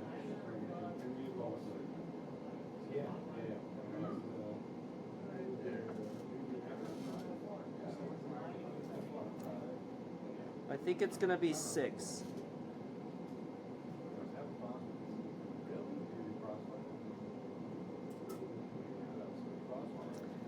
This is hard to hold. What I might do is I'll just measure the total thing, which is 7.75, and then I'll measure the height of the head. Yeah, there you go. Clamp down on it. Yep. 7.75. Let's just say 7.8 minus 1.8. 6. Okay, so it's 6 millimeters. Okay, so let's, and then also the last thing we need to find, what type of head height? What type of head is this? A hex, and it's also a socket. Yeah. So let's take a look here. Help me out here. What? First, I'm going to go to metric. We have an M2. Length is 6 millimeters. Hex, socket. I could do a standard head profile. Stainless steel, let's do that. Everything else is kind of predetermined for me. Yeah, that's just materials now. Matte, is it black? Yeah, it's black oxide. Okay. Let's, where is that?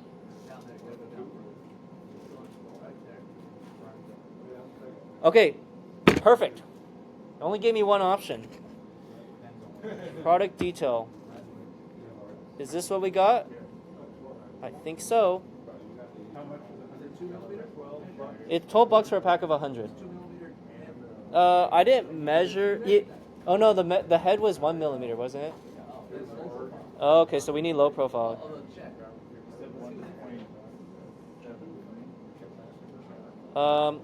Well, based off. Okay, so you see, I unchecked head profile, and they don't have that as an option. Here's the thing, it doesn't really matter because think about it. It's just on the bottom side of the drone, so yeah, even if it's a little longer, it doesn't really matter. Yeah, so here it is. Alright, yeah. Let me measure what the other one was. I think the other one was so subtle, it was probably 7 millimeters. Yeah. At that distance, it was enough to make a difference. So we know it's an M2 because it also screws in. Let's measure the total width. 8.8, and the head height is the same. Oh wait, what the heck?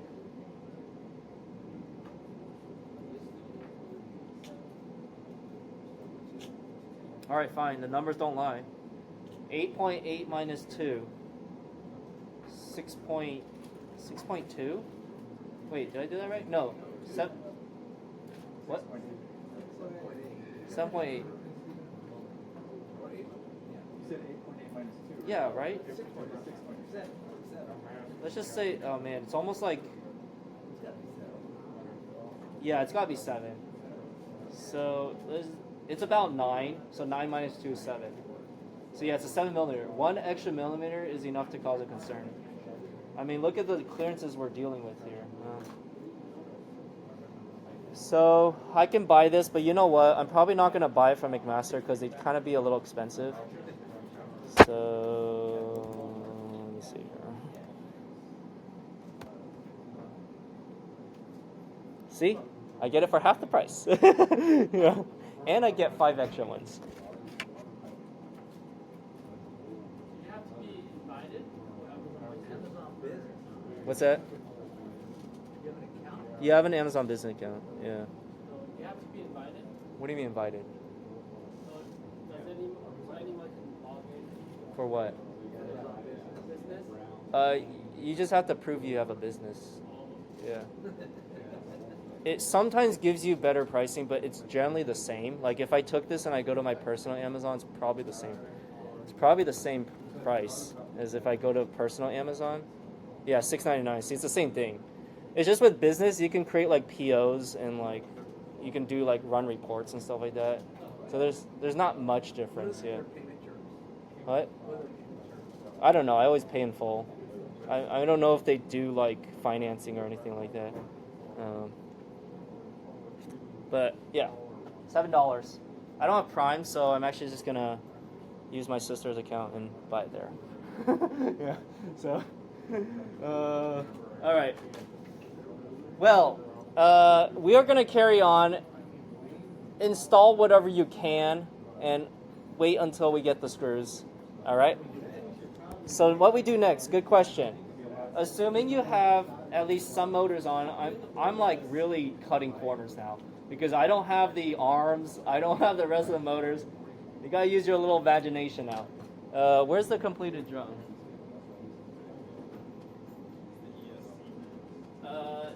Yeah, at this point we can start installing the actual like posts that the drone flight stack is gonna sit on. This one should be pretty obvious. This one should be number 11, or at least it's the one that looks like this.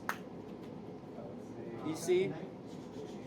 Yeah, this one's very distinct. There should be no question about it.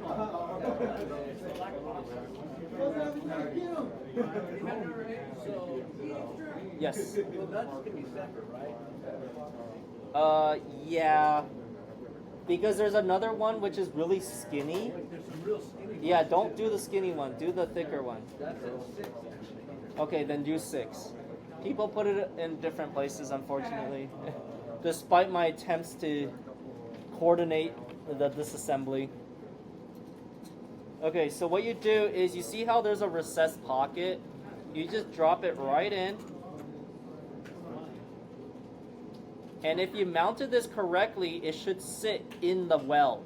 It should not protrude out. It should sit inside.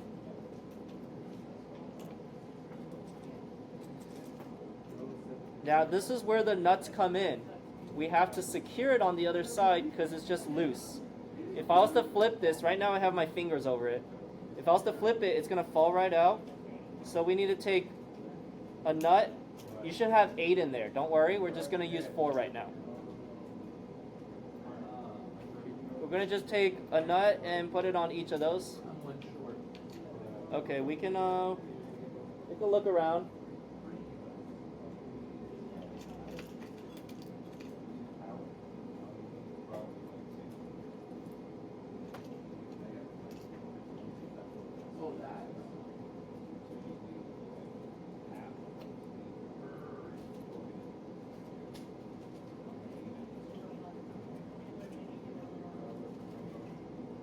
Alright, I'm just using my finger to tighten it. We don't actually have a wrench, so for us to tighten, and you don't really need it that tight anyway, so the best thing to do is just, yeah, take your 2mm and just hold the nut with your finger and just use your finger as the wrench, and then that's good enough. Because this post here, unlike the other ones, is not structural. We're just using it to secure the flight stack. So as long as it's in there, it's all good.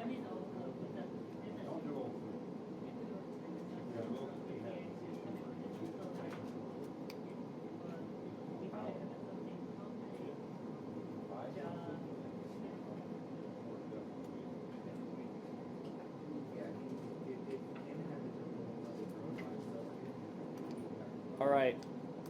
This is also good because it ensures that we don't over tighten, given that these are plastic nuts.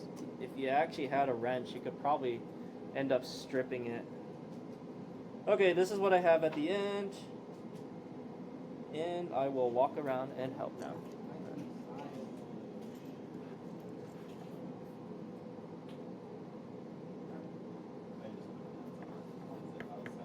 Point, I mean, we're mostly there if you think about it. I mean, we're like halfway there.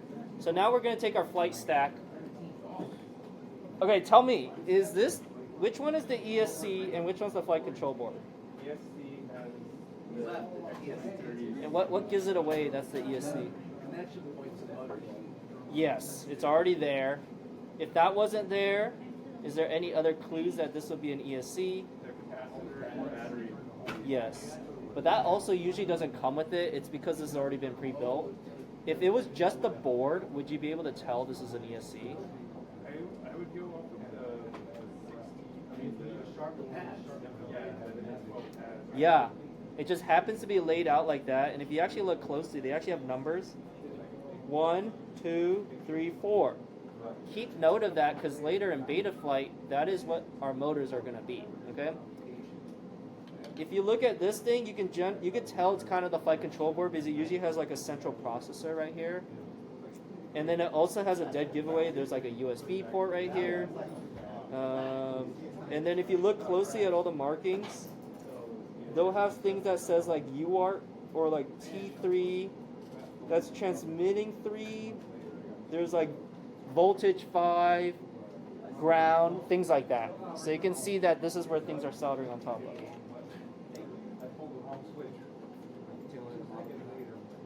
So what we're gonna do based off this model drone is you see we have our main battery plug, which is what type, by the way? What type of battery plug is this? Male XT. Yes, male XT60. So that'll work well with our female XT60 on our batteries already. Okay, so based off this, we have that on the right side. It has to either be on the right or the left because physically the board is blocking you. The top board is blocking you. So we're putting it on the right side. ESC doesn't have a directionality, unlike the flight control board, which does. But we're just gonna keep consistent, and let's just place it in here. You should already have the rubber grommets in there. What that does, it provides a little bit of dampening, and it also spaces it off from the carbon fiber plate below. So you see we have a little bit of gap. All right, so it just slides right on like this. Now this is what we called this is like a flight stack because we're gonna stack the flight control board on top. Now there's different sizes of flight stacks. We have standard 20 and 25 millimeter flight stacks.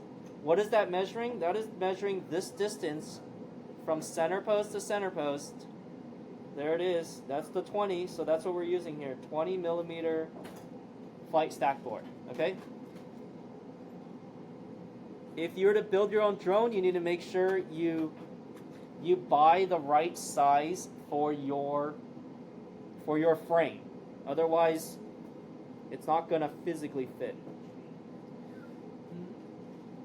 On my flight control board, one of my grommets fell out, so I'm just kind of pushing it back in again.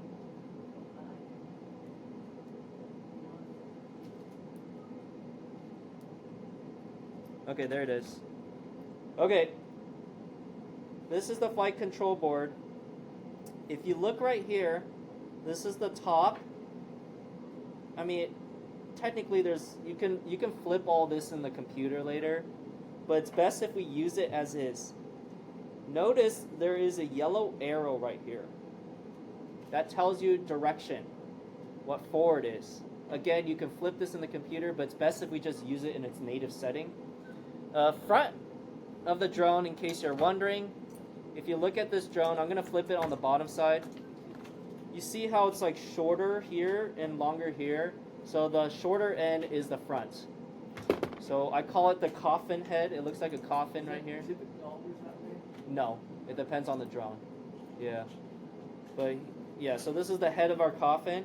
That's going to be the head. That's going to be the front. I'm going to position the arrow. Where is it? Is it on the other side? Oh, it's this side. Okay. Let me see how this was installed. Yeah, it's installed like this. Okay. Like so. If you look, we have a gap. That's on purpose. You don't want the boards touching each other. And we just created our stack.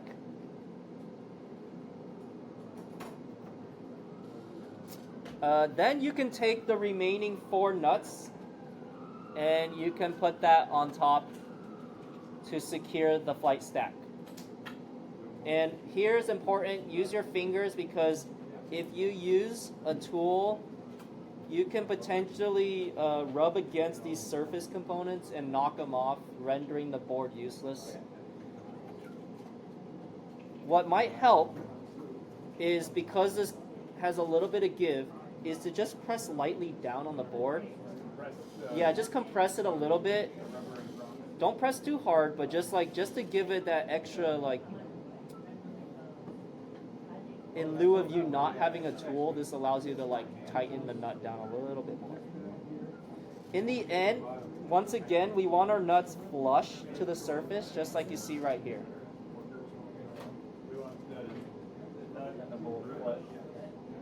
Yeah, just like that.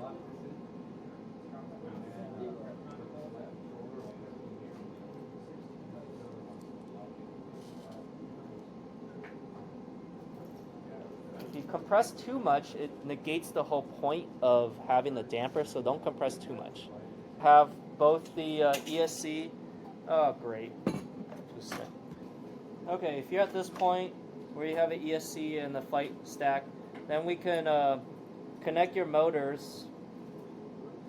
This is where it took a lot of the struggle, but also the fun out of it. There's no soldering, it's solderless. It's also directional, so you can't really mess up. It can only allow you to plug in one way. And then you can go to the, you can install the posts now. So we have these posts that have knurling on it. It's like those grips you see at the gym. There is going to be some scattered throughout. So 4, I see 4. So 2 in the back, 2 in the front. Once again, we're using our 2mm, and I'm coming from the bottom. And then I'm just going to insert it like this.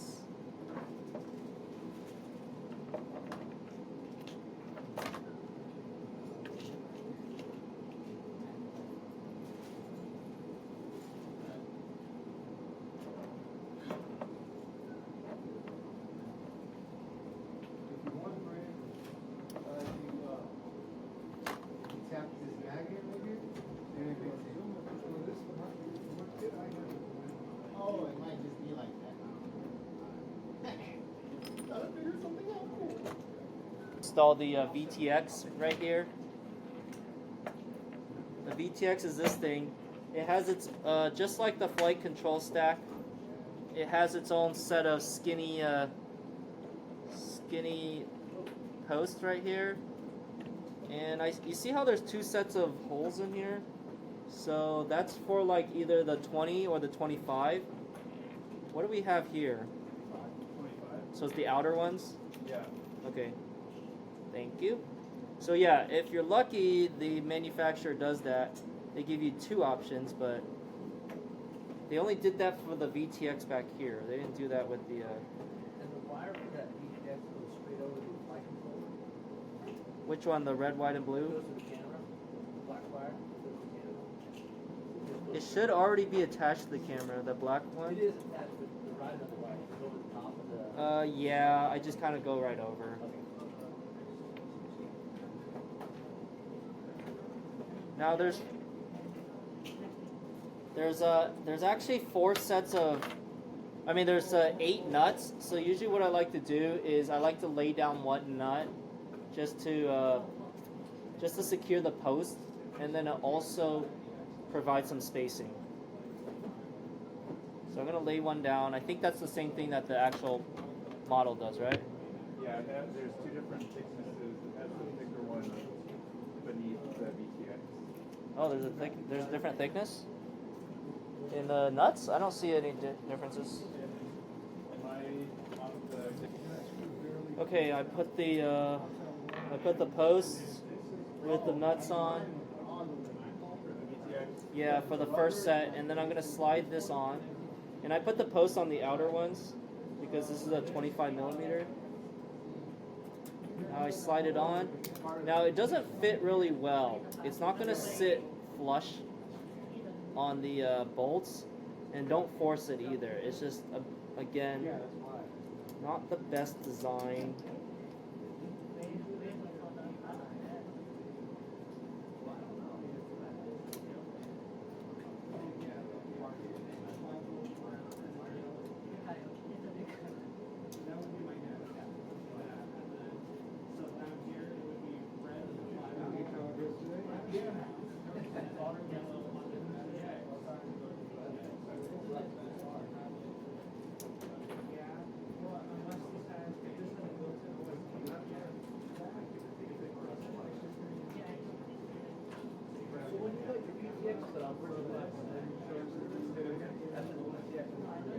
Then I'm gonna put the nut on, just like this, and tighten.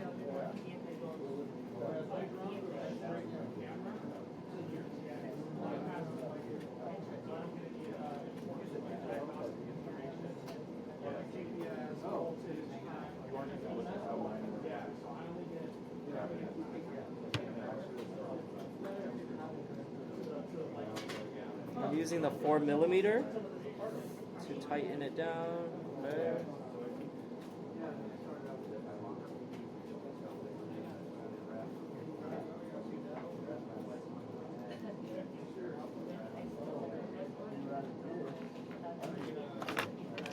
And then finally, I'm going to put this back on.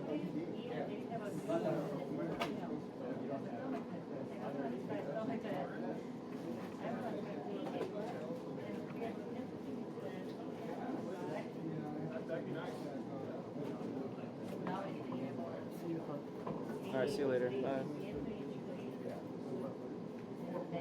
All right, put this on. That's it for now.